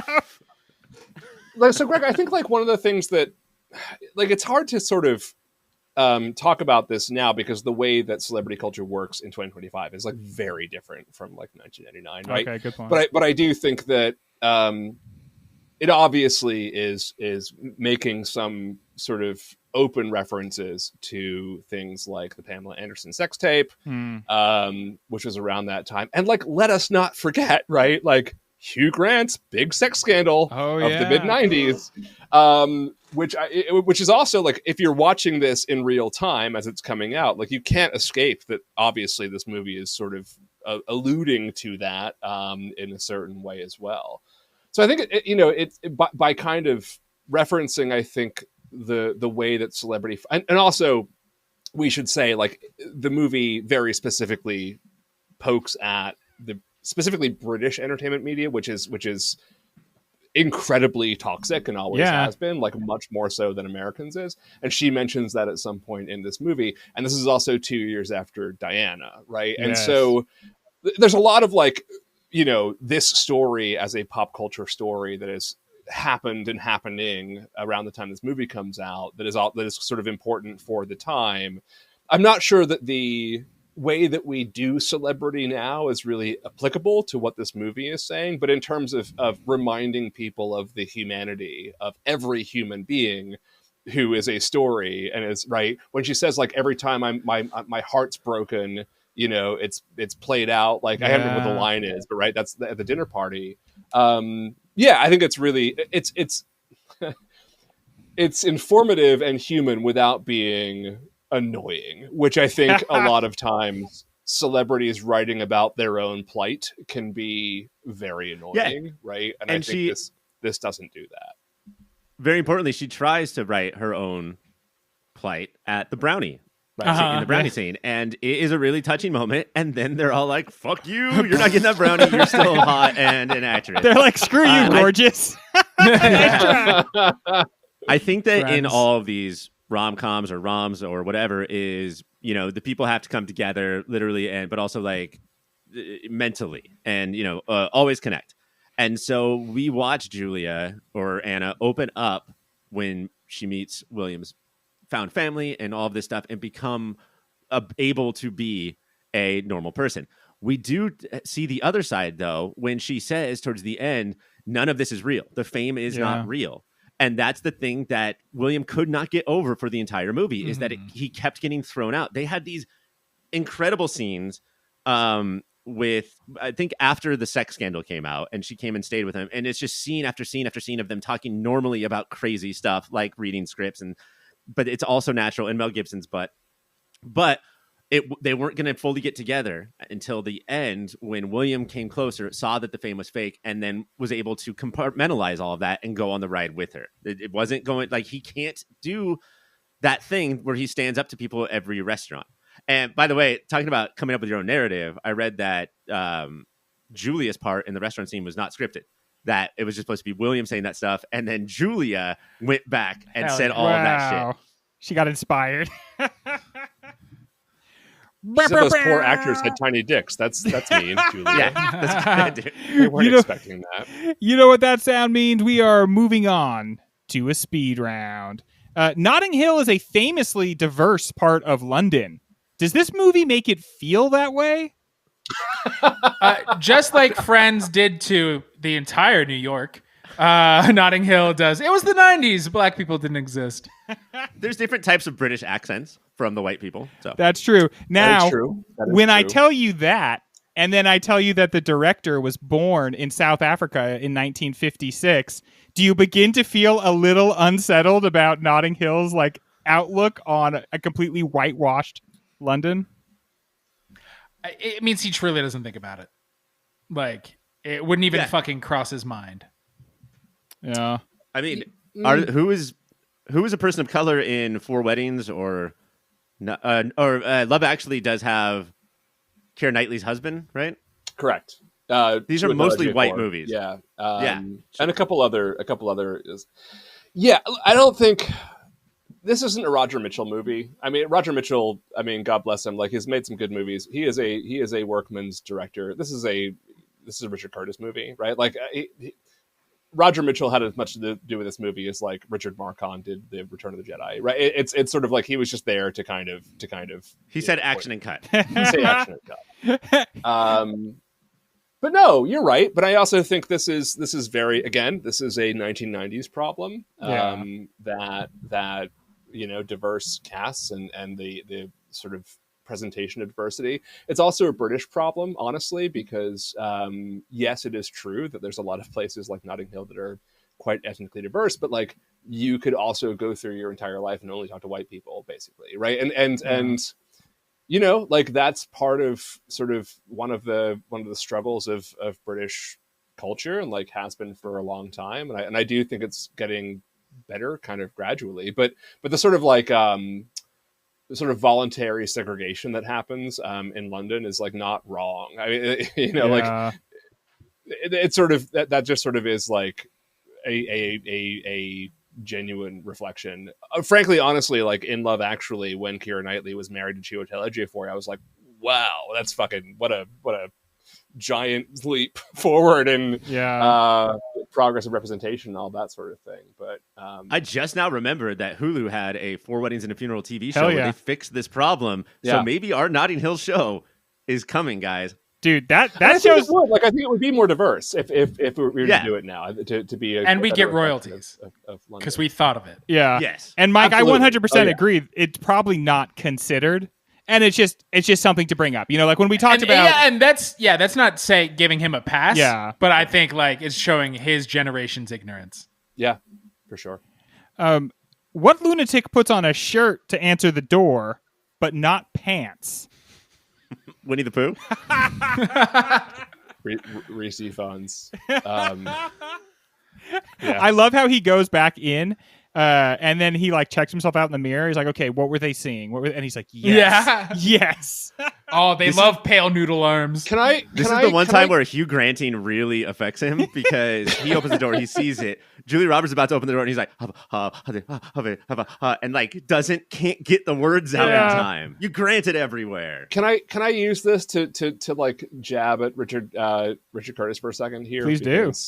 With one of my issues with him. So like I love Richard Curtis, but he has this Achilles heel where he needs to have this like deeply absurd comic element that always takes his grounded and like lovely work and like brings me out of it for just even a fraction of a second. The idea of like what is behind that door is so beyond reasonable, right? Like to this movie that is otherwise incredibly about, character and real people and like the comedy coming from like very real places. I don't know why he is addicted to this as a writer, but like it's the same thing with the whole Milwaukee sequence in Love Actually. Like, you just have to have this thing that doesn't make any goddamn sense and completely takes you out of the entire movie, right? Because it's stupid. It's like, I don't know. It's very British comedy, so maybe that's just him sort of falling back on his kind of British comic training. But like that whole situation takes me out of the movie and just makes it ever so slightly imperfect. It's always bugged me. I wonder too, though, like, I think it's a really good point, but I wonder too, and this is not a pass either, but I wonder too, if that's the price we pay. If we get to spend so many minutes just hanging out with these characters, then we also have to have like bullshit sped through in order to get that time. It's like, wait, we got to catch up because we're supposed to be at plot point 2 right now. That's fair. So that's do fair. this stupid thing. Yeah. That's a good defense. I buy it. Has anyone ever been more British than Hugh Grant in this movie? No, when he's granting all over the place and like, oh, like, should I come to the hotel? Maybe I'll stop by for high tea. Like, fuck, that's the most British sentence, most British moment. You could have stopped it at in this movie, honestly. But like, Hugh Grant has defined Britishness in some capacity for decades, and the answer is no. Like, of course, that's why he made him the prime minister in Love Actually, right? It's like, you have achieved such Britishness that we are now in the Richard Curtis, extended universe, going to make you the leader of the country. No, nobody has ever been more British. All right, that is the end of speed round. Let me get a quick point update. Excuse me, Ryan, you're at 41. Mike, you are at 31. And John, you are at 42. Wow, I don't understand this game, but I love that I'm winning. That's great. When we come back, awards and recommendations. Ryan, did this movie win any Academy Awards? I don't think it did, and I'm pissed. Yeah, I mean, 99 was a good year, allegedly. People have been saying. But, I mean, Four Weddings was nominated for Best Picture. Yeah. And I just think that was such a surprise, like a cute little thing that the Oscars did, and then this was just too impacted. Yeah. We needed to nominate American Beauty twice for Best Picture, which is a weird thing that I don't think they've done since. Well, what I think I'd like to do then is maybe give it 5 different awards, Ryan. Gorgeous. And let's start with you. And Mike should win all of these, by the way. You need these, Mike. Let's start. I need these. Okay, let's start with 2 Mike points. then. Mike, let's start with you. What part of this movie was causing you to cringe? Now, either because, some outdated stereotypes, or maybe just cringe in the old-fashioned way because it's just someone is being very awkward. I had a flash of cringe when I thought we'd be doing Hugh Grant accents the whole show. But the real cringe is I'm not a feet guy. It doesn't bother me to see feet. This is such a slam dunk. God damn, Stank were those dogs. some weathered, scaly ass. This is why Rhys got fucking cast in The Amazing Spider-Man. Because these lizard ass, scaly, gross feet. I have been. He's the first character where you would be like, put your shoes on before you come in this house. Yes. I because we did the Limey last week, I briefly got into French New Wave, and French New Wave is like, it tends to be like just kind of like a square ratio. This is shot in like such a dramatic Hollywood aspect ratio, and the scene where Spike has his feet up, his feet are in like a different time zone than his head and body, and they are huge. Imagine 3D. watching this movie in theaters, and his feet are seriously like 25 feet tall. They just dwarf everything in their presence. It's so upsetting. Ryan, I assume you have the same one since you are our resident foot hater. Yeah, I mean, this feels like it was shot by like Quentin Tarantino's dirty porn cousin. Like, I can't believe how disgusting this was. John, what do you have for a moment that made you cringe? This is very weird. But I have talked on my show a number of times about my visceral reaction to bad ADR, especially in the 1990s. They were so over the top with everything. Isn't that so weird? But it's a problem that has mostly been solved thanks to digital tools and that sort of thing, right? In films, but like, boy, it was bad in the late '90s, and the scene right after the restaurant scene that we just talked about, as they're walking down the street, is like some of the worst ADR I've ever heard in my entire life, and it like takes me out of this really beautiful moment.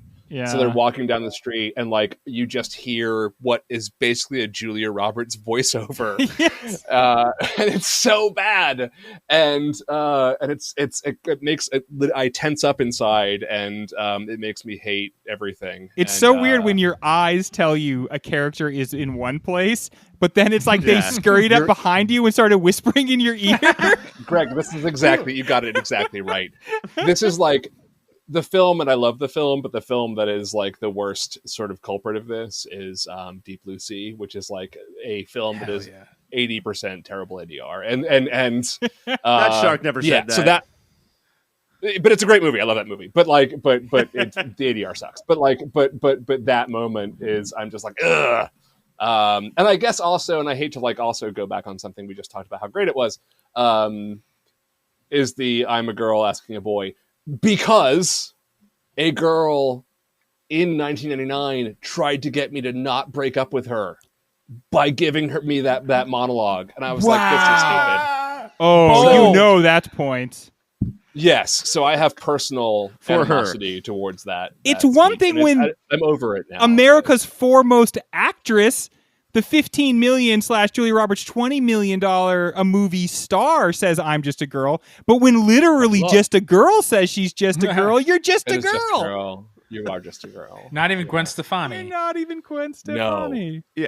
I I had a don't girl think- I would- try to I would keep not- me from breaking up with her by saying, we're going to need a bigger boat. And you'll never give that to her, Ryan. I never will. And I wouldn't have broken up with Gwen Stefani of 1999 No. for any reason. Now, sure, because she's terrible. But like, but Okay, certainly not. John, but check out this scenario. You break up with Gwen Stefani. Gwen Stefani, heartbroken, writes a Lights song don't speak. called John Love Me Forever, and you become part of the ska canon. God. Okay. Yeah. Yeah. So just keep that in mind. Oh wait, is that it? 'Cause that's what don't No, speak no, is. I've laid out the Like, whole situation. Yeah, why don't you pick that up? Didn't she Mike write just that picked about up the drummer blueprints that and is she was writing dating, ska and then canon like and stole designing the drum? something. That's so weird. Anyways, that's a tangent. Well, I'm gonna have to give it to the weirdly prevalent feat in this movie for cringe. That's fine. You should. We have talked a lot about the rom. We have said that we don't spend enough time talking about the com. And then I think we did a pretty good job keeping the funniest moments in our pants. I almost blew it earlier, but Like a stolen book. like a stolen book. So, John, starting with you, what is your funniest moment in this movie? It's one of those things where like it sort of has evolved over time, because if you'd asked me that 20 years ago, my answers would be very different. But I think because like one of the reasons to me, I die of laughter inside has to do with like who Hugh Bonneville is now. You know, like Downton Abbey, right? Like so Paddington's you know, dad. I didn't know who Hugh Daddington. Bonneville was 25 years ago. But man, the scene where he is talking to her and has no idea who she is. And he is like clearly got his head in 9 other different places, and he's trying to just have this chat with Will's new girl. And is like, you know, so what do you do for a living? And she's like, I'm an actor. And he's like, right. Good for you. Right? And then it's like, Hard to tread the boards nowadays, though. the isn't it? wages, though, scandalous. Scandalous what you're paid. You know, and what do you? I have, I did some in my whatever, and then he's like, I have a friend who does so. She's like mostly films. He's like, wow, good, yeah, good, right? And then what did you make for your last one? $13 million. Well, that's quite a lot, isn't it? Like it is. It is such a good scene. I mean, I'm always going, and I'm probably going to step on somebody here, but I'm always going between that and the horse and hound scene, which is like one of my favorite Hugh Grant scenes of all time.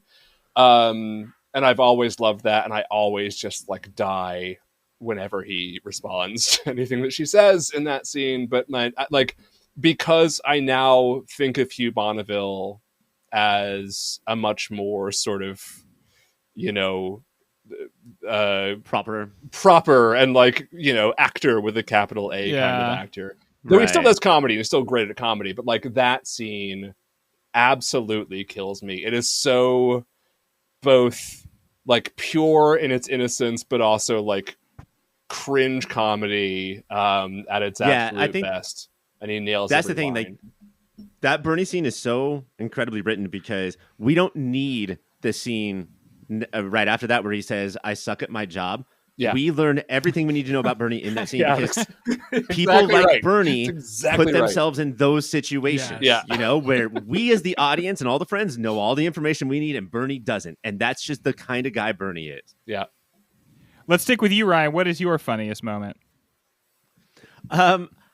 It struck me watching this that like if you were born in maybe 90, and this was your introduction to Julia Roberts, like this is the movie you grew up watching, you wouldn't really know like her from the 80s, the loud laugh and the boisterous personality and like the star persona, because Anna Scott keeps it so hidden. And we don't really get to watch Anna Scott act that much. She's in that weird art movie where they're in a museum and she gets proposed to, but we don't see the necklace snap on her hand kind of cackle. I think when we the closest we get to it is what I'm going to pick for my funniest moment, where Hugh Grant says "whoopsie daisies" and she cannot let it go. Oh, I love and it. Just says, I love it. I mean, nobody said "whoopsie daisies" if you weren't a little girl with ringlets, since 1920. And Hugh Grant, because he's Hugh Grant, just has to stand there and take it. I'm not even going to say William Thackeray anymore. It's Hugh Grant. That's who he's playing, and he has to stand there and take it. Very good, Mike. What do you got? So many good ones. I think the one I kept coming back to is they have the dinner with the friends, the first dinner, and they leave the house and the house erupts in shrieks and screams. That's funny in itself. And then he goes, "Sorry, they always do that when I leave the house."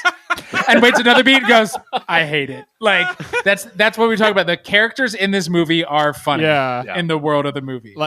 Just like shout out, clearly classic setup and punchline right there. Yeah. Shout out to, we said it's not a classic story, is it? Also in that scene, he's trying to get her to buy the Good Travel book the entire time, and she just won't do it. And he's like, "There's actually a pretty funny story about a kebab in it." And when she's buying a different book, he's like, "This is probably the better choice. None of those silly kebab stories that are so regrettable in other books."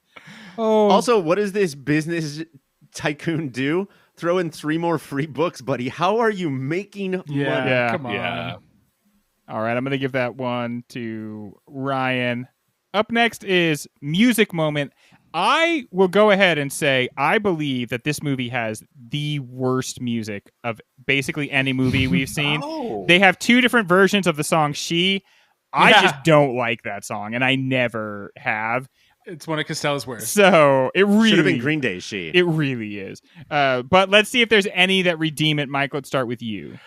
Oh no! Like mine is I liked the moment of the movie, but I did not like the song. It's the montage when they're in the private garden, which I own now, and then it's like I'm going kissing through, now. and now they're at the movie, and he's wearing his prescription big goggles, and there's this song, and I was trying to. It's like a pop song. There's a tin whistle there, but the guy has like a grunge voice, like it's a very like voice with it, and it's just all of the things are annoying and do not gel together, and the moments in the movie when you say nothing at all. Maybe when you say I think nothing that is it. Yes. And it man, the song was trash. It's like a song that should be in a commercial for the Container Store. It's so bland. Fucking Pitchfork over here. Probably Jesus is. Christ. And that's what Or you a get bank. when you get the solo song from the lead singer of Boyzone. Ryan, can you do That's better a than good what Boyzone? Boyzone is? Do you guys know what Boyzone is? I do not The know Irish what pop Boyzone group. is. Oh my god. I have to go with I think what the obvious choice is, especially because I drafted it, which is "Ain't No Sunshine," which I think That's a good one. Roger Ebert shit on this in his review. Said, "Hey, soundtrack, could you maybe do less work telling us exactly what's going on? Oh, is there no sunshine when she's gone? Fucking cool. But I think that it's an all-time song and a all-time, I don't know, like this was a cool thing to do. Again, with the Richard Curtis, we fucked up. We spent way too much hanging out with our people. We got to move through some movie fast, and this is a great way to do it. John, what do you think? What's the best music moment? Well, I first want to say that a fun British fact is that whenever there is a pop music phenomenon happening in the US, the UK is doing 9 of them, right? So around the time where we had Backstreet Boys and NSYNC, the UK had 9 Backstreet Boys and NSYNCs. Among them was Boyzone. Boyzone was probably the most sort of comparable to Backstreet Boys in terms of like prevalence, right? At the time, but like Westlife and like Steps, so goddamn many. Anyways, Crumpet Party, yeah. So, and don't forget that like Robbie Williams is also happening around this time. Who I heard was a monkey after leaving Take That. So I kind of agree. Like, I think it's an issue with a lot of 90s movies is just like overdoing it with the soundtracks. Don't forget the number of CDs that like, we're selling, music from and inspired by Batman and Robin or whatever. Right. And so just like loading up on pop songs in inappropriate times was kind of a thing. And I actually like think this one does it sometimes really beautifully. And I kind of agree with Mike's sort of gripe that, sometimes it's terrible. Trevor Jones's score is actually really lovely for this, and I think is both great music and also sort of fits in nicely in the background. But I'm not sure what the song is, but there's one moment in the sort of denouement of the dinner party scene where they're all sort of settling in, and I'm not sure what the song is that's playing, but like it's the sort of moment where I'm like, don't play a pop song right now, and then they do, and it's like kind of perfect. It kind of fits the mood and the vibe really nicely. And I thought, yeah, okay, cool. This works. This is going to be on the soundtrack. And like, this is a popular song people are going to like, it's kind of like acoustic guitar-y and like ballady or whatever. But that moment always sticks out to me as like music working nicely for what you're trying to achieve, which is not often, the case. All right. So excellent. Yeah. I'm going to go with the Ain't No Sunshine because that is literally the only song off the soundtrack that I like. And I don't care that it's heavy-handed. I appreciate that. Take that, Roger. Patron saint of the show, Roger Ebert. All right. Yeah, who we never disagree with on purpose, but he can be persnickety in some ways. I think that's the way. Ryan, for sure. Director's signature. What do you see? Where do you see we've kind of talked about how he doesn't represent himself fully in this movie. I feel like there's a couple of audacious shots that I wondered if he was behind, but where do we feel Roger Mitchell in this movie? It's a up and down IMDb page for this man. And I don't know if, like John said earlier, he was definitely called in as opposed to being like some sort of auteur. But I think that I'm going to go with, and also it's hard to separate the Curtis from the chaff, right? Like Richard Curtis is so responsible for this movie, but I think I'm going to go with the way that Portobello Road is shot in the beginning of really creating this village in a town, in a city thing, that the way that Hugh Grant describes it, where we don't feel the outside world in it until Anna Scott comes crashing down. Like it really is this whole community here, and with the voiceover and how the camera moves, during the farmer's market, I don't know. I just think that like this guy does, the first 10 minutes of this movie or any movie are very important. I think he really sells it and gets us interested in this tiny little place. Okay, very good. John, let's go with you. What is your director's signature? Do you mind if I take a couple minutes to like sideline a couple things? Because I need to now jump off of what Ryan just said and tell you about our episode. Yes, we haven't heard about the episode yet. So, Ryan, at the end of that montage, or towards the end of it, do you remember what it is that Hugh Grant says about the woman who comes out of the hair salon? Oh wow, it's not Like everyone so gets the it's- same blue wild hairdo regardless of what they want or something like To that. make them look like what? Cookie Monster. You got it. Okay. Did you have Cookie Monster on your show? We had Cookie Monster on the show. Yeah. That particular Cookie Monster, as it turns out, her name's Claire.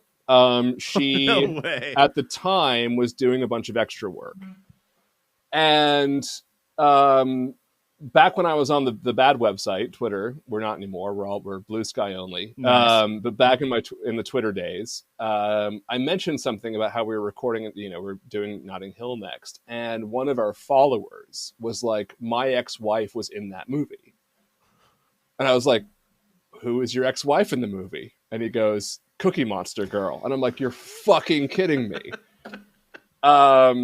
So long story short, we got in touch with her. I was like, "Are you guys on good terms?" Like, he's like, "Oh yeah, we're great. Like, we're like, they're very good friends. They're still on great terms." And so he put us in touch with her. And yeah, her whole family was cast as extras in Notting Hill. And actually, as it turns out, like the way that montage, she has a twin sister, and the way that the montage was supposed to work was her twin sister went into the salon and then she came out with the blue hair. So they cut her sister out of it and just had her come out of it with the blue hair. But that was the whole like premise behind the two of them being cast in that role of Cookie Monster girl. What a beginning of a lifetime sibling rivalry. Yeah. One sister stays and the other goes. But so the first like 30 or so minutes of our episode of Notting Hill is just us talking to her and some really fun behind the scenes stories. Dope. The time that That's she was in awesome. a cab with Rhys Ifans and like a lot of really fun stories there. And she was great. So that was my side story. But yeah, what a bizarre. I was like, as soon as you said that, I'm like, oh my God, you were married to Cookie Monster? Like, give me your email address. That is, that's a wild story. I also, as it turns out, have a connection to Roger Mitchell. I was living in New York City in the summer of 2001, and Roger Mitchell's follow-up to this movie was a movie called Changing Lanes with Ben Affleck and Samuel L. Jackson, which I attended a preview screening of in New York City. And wrote a review of that was then published in Ain't It Cool News. Oh, So nice. we're getting into like 2000s 90s trivia here. So yeah, like I know who Roger Mitchell is mostly because I went to that screening and critiqued an early version of Changing Lanes with Ben Affleck and Samuel L. Jackson. Again, I don't think this is a Roger Mitchell movie. I think basically that like Richard Curtis directed this movie, right? And so, the thing that stands out to me is the thing that is like the quintessential Richard Curtis thing that he does is the confessional monologue. And right, always does it. It's in he's in love with this whole motif. It's in all of his movies. And this is obviously a classic. This is probably the one that I think people would easily or, more easily and readily recite than any other. And obviously it was powerful enough to try to get a girl to try to not break up with me. Always remember. And certainly, if you say the name of this movie, people who in the know are at some point going to reference that speech, like huge pop culture footprint. Excellent, like Mike. I think Mike Newell's a great director, right? But like the first thing when I think about Four Weddings is not Mike Newell. It's Richard Curtis, right? And so it's not anything against him. I just feel like Richard Curtis puts himself sort of as the creative force behind whatever movie he's making. So. I would love to hear Lem Dobbs, the writer of The Limey, his reaction to all of this, because that is very much the way he wants to be seen, as Lem Dobbs writing the script, being totally in charge, and Soderbergh coming along and just like lining up the camera for the shots. But yeah, it definitely feels that way much more in this movie. Okay, Mike, what do you have as your director's signature moment? Before I get to it, another it's not as famous as the "I'm Just a Girl," but another fucking great rom-com line that should be referenced more is after that first little meet. He's like, "Oh, don't worry, I won't tell anybody. I'll tell myself sometimes, but I won't believe it." It's like, fuck, that's a good line. Do you know the line that is said in this house the most often? What? My house? hey, can you adios these dishes? Mine's on fancy a fuck. That's a what we good say. one. Fancy a fuck, also nice. My director's moment is we've talked about it throughout the entire show because it is the most directed moment. It is the Ain't No Sunshine montage of Seasons Change. Like right there, you're like, this movie's got a fucking director, and they are working their ass off right here. That's one, and then the other one, nobody brought it up, but just when they're kissing in the garden, suddenly we go to like an intense like crane shot, or like, it's not a helicopter, it must be just a crane shot, but like it's so audacious and big, and it's like, whoa, where did this come from? Why are we suddenly shooting up into the air? Is it because we're swept away? It is a helicopter, and the singer of that song is in the helicopter just screaming. When you say it's funny because you know what? To our modern sensibilities, it looks so much like a drone shot. Yeah, you know, but it's not because they didn't have those yet. All right, I'm gonna give that one to Mike because that's when anytime anyone's watching that scene, they're like, you know what? This movie was directed by somebody. Somebody. This isn't just a screenplay that came to life. And Mike, let's stick with you. Who do you give our most prestigious award to? Pound for pound performance. Who did the most, even if they had the least? This one was hard because there's a lot of really good performances, but do you know who I kept going back to was Tim McInnery, who plays Max. The amount of like warmth and love he shows, and like he just creates a fully 3-dimensional person and does not have a lot of screen time. And he is also the same guy who delivers the line of "she kisses like a crazed nymphomaniac." So again, 3-dimensional. Yes. There's some piece of shit in Max as well. He is made out at a Christmas office party. Clearly, I love he's so upfront about that, and his wife looks like cross about it, but he very much admits, I kissed this lady, and then she's just like, No, he does a very half-assed, I've heard. Yeah, I've heard. Mike, would you say, despite Alec being in this movie, that for someone who looks like Max to pull Bella, that's the ultimate bald win? Oh, yes, I would say. I was about to say that, actually. You were about to say that. Okay. Wow, a pun like that, Ryan, this deep in the game is so we are brave. late in the game. I think I'm giving you the point just because, like, honestly, there's like a bravura side to just like attempting to do that. Motherfucker Babe Ruth pointed to the sky and then said that. The bull is charging and you took one tiny little step to the side. I was so nervous that whole time. Yeah, dude. Okay, so what is your...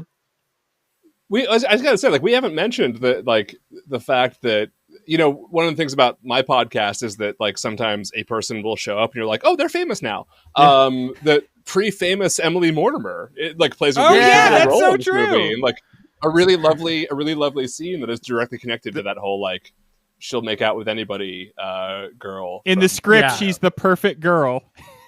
And she is, and like their chemistry is great, and they like seem lovely together. And it's like one of the great things about this movie is that like you'd be like, oh yeah, he should be with her. Like, what a cool connection that they have, and that's the perfect girl for her. But like, no, because that's not how it works, kids. You know, perfect girl, except you have to be careful because of her bird bones. So she has hollow bones. She has hollow bones. Hollow bones. 30 Rock cast represented in this. Ryan, who do you think gives the best pound for pound? Pound for pound. Pound for pound. So many good performances. Not a bad one, but pound for pound, I have to go with James Dreyfuss as Martin, who just absolutely fucking kills every second he has.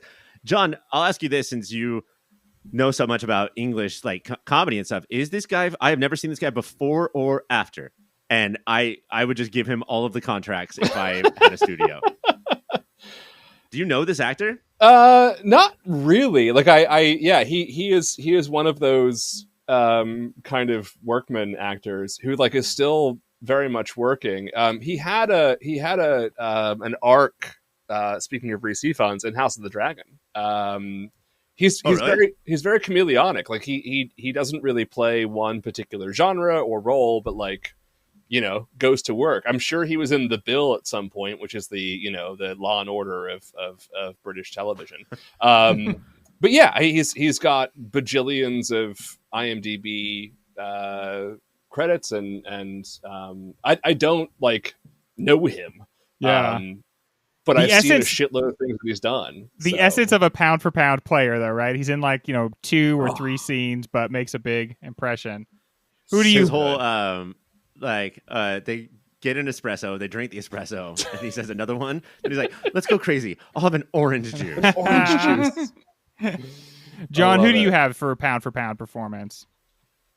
Oh man, this is so hard because like I can't. I feel like if I don't say like either, you know, Julia Roberts or Hugh Grant, who are just like brilliant in this movie, then I'm just kind of lying, right? But like, if I'm thinking it more in terms of, you know, the person who shone the brightest, like for a long time, it would have been Rhys Ifans, who this is his big breakthrough performance, and who I remember seeing a couple years later in Enduring Love, which is a adaptation of a Ian McEwan novel, and being like, oh fuck, that's fucking Spike from Notting Hill. Like what, right? And if we think about what his career has been since then, like it really hasn't been this. He plays kind of slightly weird characters, right? Like in Spider-Man and Harry Potter and House of the Dragon. Speaking of which, right? The kicker in The Replacements. What's that? The kicker in The Replacements. Right. Yeah. Very important movie. But not this like broad over the top kind of slapstick comedy. And so it's kind of revelatory in that sense that he's like capable of doing sort of in retrospect what he does in Notting Hill. Right. But again, I got to go back to it, and it's what I talked about earlier. Like it is Hugh Bonneville, who is just so like note for note perfect in every line delivery. He is just so fucking funny in this movie. And I think in both cases, like the reason I'm not saying Rhys Ifans has to do with living in 2026 or 2025, whatever year this is. And the reason that I am saying Hugh Bonneville has to do with living in 2025, that like looking at the way that these two careers have sort of unfolded, you know, retrospectively, I kind of find Hugh Bonneville just like funnier and more sort of astounding in the way that performance is measured. Whereas I'm kind of now used to Rhys Ifans being like this really interesting supporting character, and like that's kind of his vibe. But he's the one that I always gravitate towards whenever I rewatch this movie at this point. So it's crazy that I've seen Notting Hill a billion times, and watching House of the Dragon, I never thought about Notting Hill once. Like, no, so right, exactly. Yeah, right. Mike, remind me who yours was again? Tim McInnery. Oh, okay. So we're all picking players from the ensemble, which I find very validating, considering that was our first topic of conversation. I think I'm going to give it to John there for Paddington 2's dad, because he's just given us so much, and it really helps the movie move along. Well, let's do our recommendations. I'm going to start off giving mine. If you want a movie that is exactly like this and in every single way, deals with celebrity and what it means and the high cost of being a famous person, I think you should check out K-pop Demon Hunters, the music sensation. My daughter just went to a sing-along last night for K-pop Demon Hunters in the movie theater. Of this recording, #1 at the box office this yeah. Oh, Jesus. Unbelievable.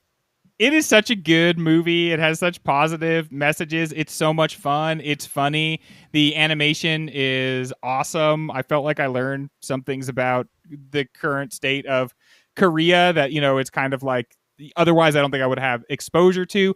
I should say, because it's not like I'm a huge K-pop fan. I'm not a K-pop hater either, but it's a very tight, very good, very cute movie, extremely family friendly, and you just kind of like feel good the whole time, and yet it still manages to like be about stuff. And one of those things is like celebrities and their fans, and how that could be sort of a weird relationship sometimes. It's funny. I saw that. I knew it was very popular, but I saw the title, K-pop Demon Hunters, and I was like, 0 for 2. I'm not into either of those things. And then, like, since it came out, I started getting nervous about our best of the year shows at the end of the year, and like, am I gonna have to reckon with this at some point? You for sure like, are. Is it going to be on the list? You for sure are. Yeah. It's going to be the people's champ, you know? I mean, so it's going to, for all our Reicherts and our Zhaos and our, you know, like we're going to have to throw the people a bone. And I'm excited because I want to see it for a third time. Mike, let's go to yours. What is your recommendation? if you watched this, I did. and you were like, I wish. Oh, good. I wasn't sure. I wish Julia Roberts was in more movies that reckoned with celebrity. There's more. Is it dumber? For sure. But is it an entertaining rom-com? Yes, it's America's Sweethearts. Love America's written Sweethearts. by Billy Crystal. Yeah. And Julia Roberts flips it. She is not the one fucking with her celebrity. She plays the put upon younger sister of the narcissistic celebrity Catherine Zeta-Jones plays, and John Cusack is playing an inflated version of him. And it's wacky, it's zany. Seth Green gets hit in the head with a golf ball. Hank Azaria, our boy, doing another questionable accent. It's great. Didn't Catherine Zeta-Jones' vagina give Michael Douglas's gave him throat cancer? Was it Mhm, that's how specifically powerful it her? is. That's how it works. I just Yeah, thought that's he how it went works. down So- on so many women because he's generous like that. And at some point, Our generation's opposite of DJ Khaled. Ryan. But it's- sorry, Mike, you're still going. It's fun, it's zany, and I don't think enough people have seen it or heard of it. I thought Underrated you were gonna movie. say- It's a great movie. I completely agree. Nice. I thought you were going to say when you want to have Julia Roberts dealing with celebrity. Do you remember the end of Ocean's 12? Yes. I set that up knowing that's what you would think. What a awesome movie. Ryan, let's go to you. What is your recommendation? I'm gonna go with a movie that I have one type of favorite movie, and it's when your tagline is bigger than the title. And the tagline on the poster is "Every wrong turn deserves another." Hell yeah. Does anybody recognize that movie? I do not. Is it Bonfire of the Vanities? It's not. That would be a crazy recommendation, Greg. That movie is fucking terrible. It is a movie that I unabashedly love, and I'm going to go on Ain't It Cool News to see John's opinion. It's Changing Lanes. No way. No way. It is. I think that this movie is so good, and although carried by its screenplay, I think that you can see the director's hand. I think it's an incredibly underrated movie. So much fun. It's sort of like our generation's Falling Down, in that instead of just watching a white man go crazy, let's put a black man in there as well to see what they think about things. Changing Lanes fucking rules. Okay, very interesting. A lot of Changing Lanes chatter today. John, what is your recommendation? This might be the most Changing Lanes has been discussed in a podcast in history. Changing Lanes, the podcast, does not talk about this movie that much. The Changing Lanes Minute? Right. I gotta say that the edition, like the version of Changing Lanes that I saw was pretty rough. Needed some work, and I did say that that there's a really good movie at its core. And then I saw the final product and I liked it a lot more. But I feel like I will forever be kind of tainted by my preview screening. Yeah. So I don't think I'll ever really be able to fully appreciate the movie. But I'm glad that someone out there loves it, and that's me. Yeah, I'm the guy. So I've got a couple different things. So one I've kind of alluded to before, and that is, I love Act 3 or 4 Hugh Grant, whatever this we're on now, and that is Heretic is one movie that is like the opposite of Notting Hill in some awesome ways. I actually have another podcast called Pod Only Knows. My like day job or whatever is I'm a religion scholar. So my fellow religion scholar Kelly Baker and I do a podcast about like religion and culture. And we just did an episode about Heretic, actually. And for the Hugh Grant side of it, right? Like one of the things that I mention is that like Hugh Grant, and I'm glad someone mentioned Mickey Blue Eyes at some point as well. Like Hugh Grant makes every movie he's in better. He just does. And a lot of movies simply would not work had Hugh Grant not been cast in them. Mm-hmm. Mickey Blue Eyes Also is a Paddington villain. What's that? He's also like a Paddington villain, Yeah, right? Yeah. Right. Like Sure, Hugh sure. Bonneville He's is dad, and the bad guy. guy in Dungeons and Dragons, the movie. That's Yes. really good. And Yeah. He's the Oompa Loompa in Wonka. Like That's wild. I don't think Mickey Blue Eyes is great. I think it is a lot less not great because Hugh Grant's in it, and like would be unwatchable if he weren't in it, right? But like because he's in it, it's actually kind of wonderful. So Heretic is great, and it's a fantastic performance, and it relies so much on your preconceived notions of Hugh Grant to work, and it's great. I'm sure you guys have probably seen it, but unless you haven't, I don't know. What I would recommend is, I'm also going to go back to something I said earlier, which is the cool Britannica era of British culture, which begins really sometime like just prior to Tony Blair, so in the mid 1990s, and then kind of peters out by the mid 2000s after the Tony Blair Let's Invade Iraq edition emerges onto the world stage. All four movies that I think really encapsulate sort of that period of time are all Hugh Grant movies. You can watch them in order, and you can really sort of understand the explosion of sort of like Britishness within that period of time, starting with Four Weddings and a Funeral, then Notting Hill, then 2002's About a Boy, and then Love Actually. So I recommend what I call the Hugh Grant Cool Britannica tetralogy. Watch all four of those movies, and you'll understand why people were obsessed with Britain. Dope. Which briefly was cool for a second, and is no longer. Until they, in real life, went along with the invasion of Iraq, but then in the fake world, Hugh Grant like lectures Americans like, "You're bad to us." If only they had gone that way. We could do a whole different podcast just about that scene and my thoughts about it. Yeah. But like, that would give us another hour. But like, you're absolutely right, and there's a lot going on there, as the kids say. So, well, I unabashedly love Four Weddings and About a Boy. Yeah. Oh, About a Boy is also a movie, but one those of my favorite movies ever. All three of these I think are incredible. Yeah. That brings us to the end of the show. Let's tabulate the final scores. Mike, you clocked in at 40 points. A season-long skunk for you, my man. John, you clocked in at 52 points. And Ryan, fuck me, you win the night with 53 points. An exceptionally close matchup. Goodness. Very, very high scoring. Is there an extra credit assignment I can do to get 2 more points? You sound so much like my students. There's got to be some extra credit here. Just are you a teacher as well? Yes. Are we both teachers? Just turn in your regular homework. Ryan's also a teacher, and Mike taught. Oh my God! Mike taught very briefly, and then was like, "F this noise." Well, happy back to work time, guys. Yes. Because very much so. We're in it. Well, John, thank you so much for being on the show. You were a wonderful guest. I can't believe you have spoken to Cookie Monster, who I literally thought that you said you were at first saying, even though that makes zero sense, as Cookie Monster is a me like movie. Yeah, I was like, wow, he had Cookie Monster on the show, and then I was like, okay, wait, hang on, Greg. Let's use some context to figure out what that means, big guy. John, remind our listeners. Sounds like you got a couple podcasts. Remind our listeners where they could catch you if they enjoyed hearing you on our show. Yeah, so I mean, if you're interested in like talking, like hearing about depressing things about the state of Christian nationalism and that sort of thing, you can listen to Pod Only Knows, where we talk about Christian nationalism and other things in a way that is snarky and.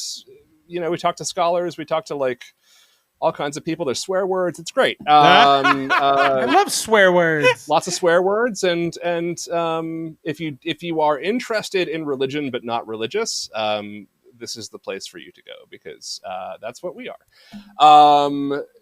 So there's that, and that's available on all the apps, whatever. And 1999 the podcast will be back around the time that this comes out. Again, we got a good episode of the Thomas Crown Affair headed to sort of bring us back into the season, as it were. And yeah, we're going to go back to the big ones. So we have a Matrix episode coming up. We have a Magnolia episode coming up. We're going back to the start and sort of revisiting some of the big. It's such a good idea, especially when you do that Matrix episode. Like, the Matrix is the kind of movie that you think you can remember how much fun it is, and then the second it's on, you're just like, oh man, this is such a great experience. Yeah, and I'm always like seeing something new in it as well, right? And like I think like after the Matrix Resurrections came out, and like the sort of trans experience angle was really sort of doubled down on. It made me like really understand a lot more of that element of the Matrix a lot more. Sure. And so like, there's always more to explore with with that film and that series. Also, the Thomas Crown Affair episode is going to come out right as it's getting remade with Michael B. Jordan and Adria Arjona, which means screens will not be able to watch it. It'll just light on fire. Yeah, the dude, second that's a lot. That's a lot of hot person right next to each other. a lot That's of hot like person. too much for me to handle. that's kind of intimidating to even imagine. I like Pierce Brosnan and Rene Russo in 1999 is Okay. like a lot of hot person Well too. put. Like let's be honest about this. So like I think that's the Rene prerequisite for like making a version of that movie is Yes. like how hot are the people? Yeah. right? And it's It's got to be is it hot hot people enough, doing it. then yeah. But we'll talk about that as well. And yeah, so that's available everywhere. It's 1999 the podcast. We're on Blue Sky under the same name, and I'm on Blue Sky at John Brooks. Julia is on Blue Sky at Julia Sermons, Sirmons, and yeah, thanks for having me, guys. This was a Awesome. lot of fun. You're a great guest. You're a great guest. Very, very high scoring affair, and you almost took it home. Next time Ladies I gotta come back. So I gotta win. Like you are definitely invited to come back, and you can take. Is it gonna hurt? Do you know about other years though? Because we're I almost don't. done No. It's the only year I was paying attention. heard of them. Was 99. 1983. Well, I don't even 96? understand those numbers. a good Yeah, one. we just did 96 pretty recently, actually. What a man. The 90s, right, everybody? Everyone's favorite decade. Consensus best decade. best in every way. Well, Absolutely. ladies and gentlemen, that is all of the movies for the 99 season. If you have listened to every episode, you have heard us talk about the winner of 1999's Movie of the Year version 2.0. The next time you hear our voices, we are going to be winnowing our new field of 16 down to fewer and fewer and fewer until we have declared 1999's second Movie of the Year. Maybe it will be the original Eyes Wide Shut. Who knows, which we discussed as our second Or the feature sequel. this week. But stick around for those episodes, and until then, do me a favor, will ya? Keep watching them movies.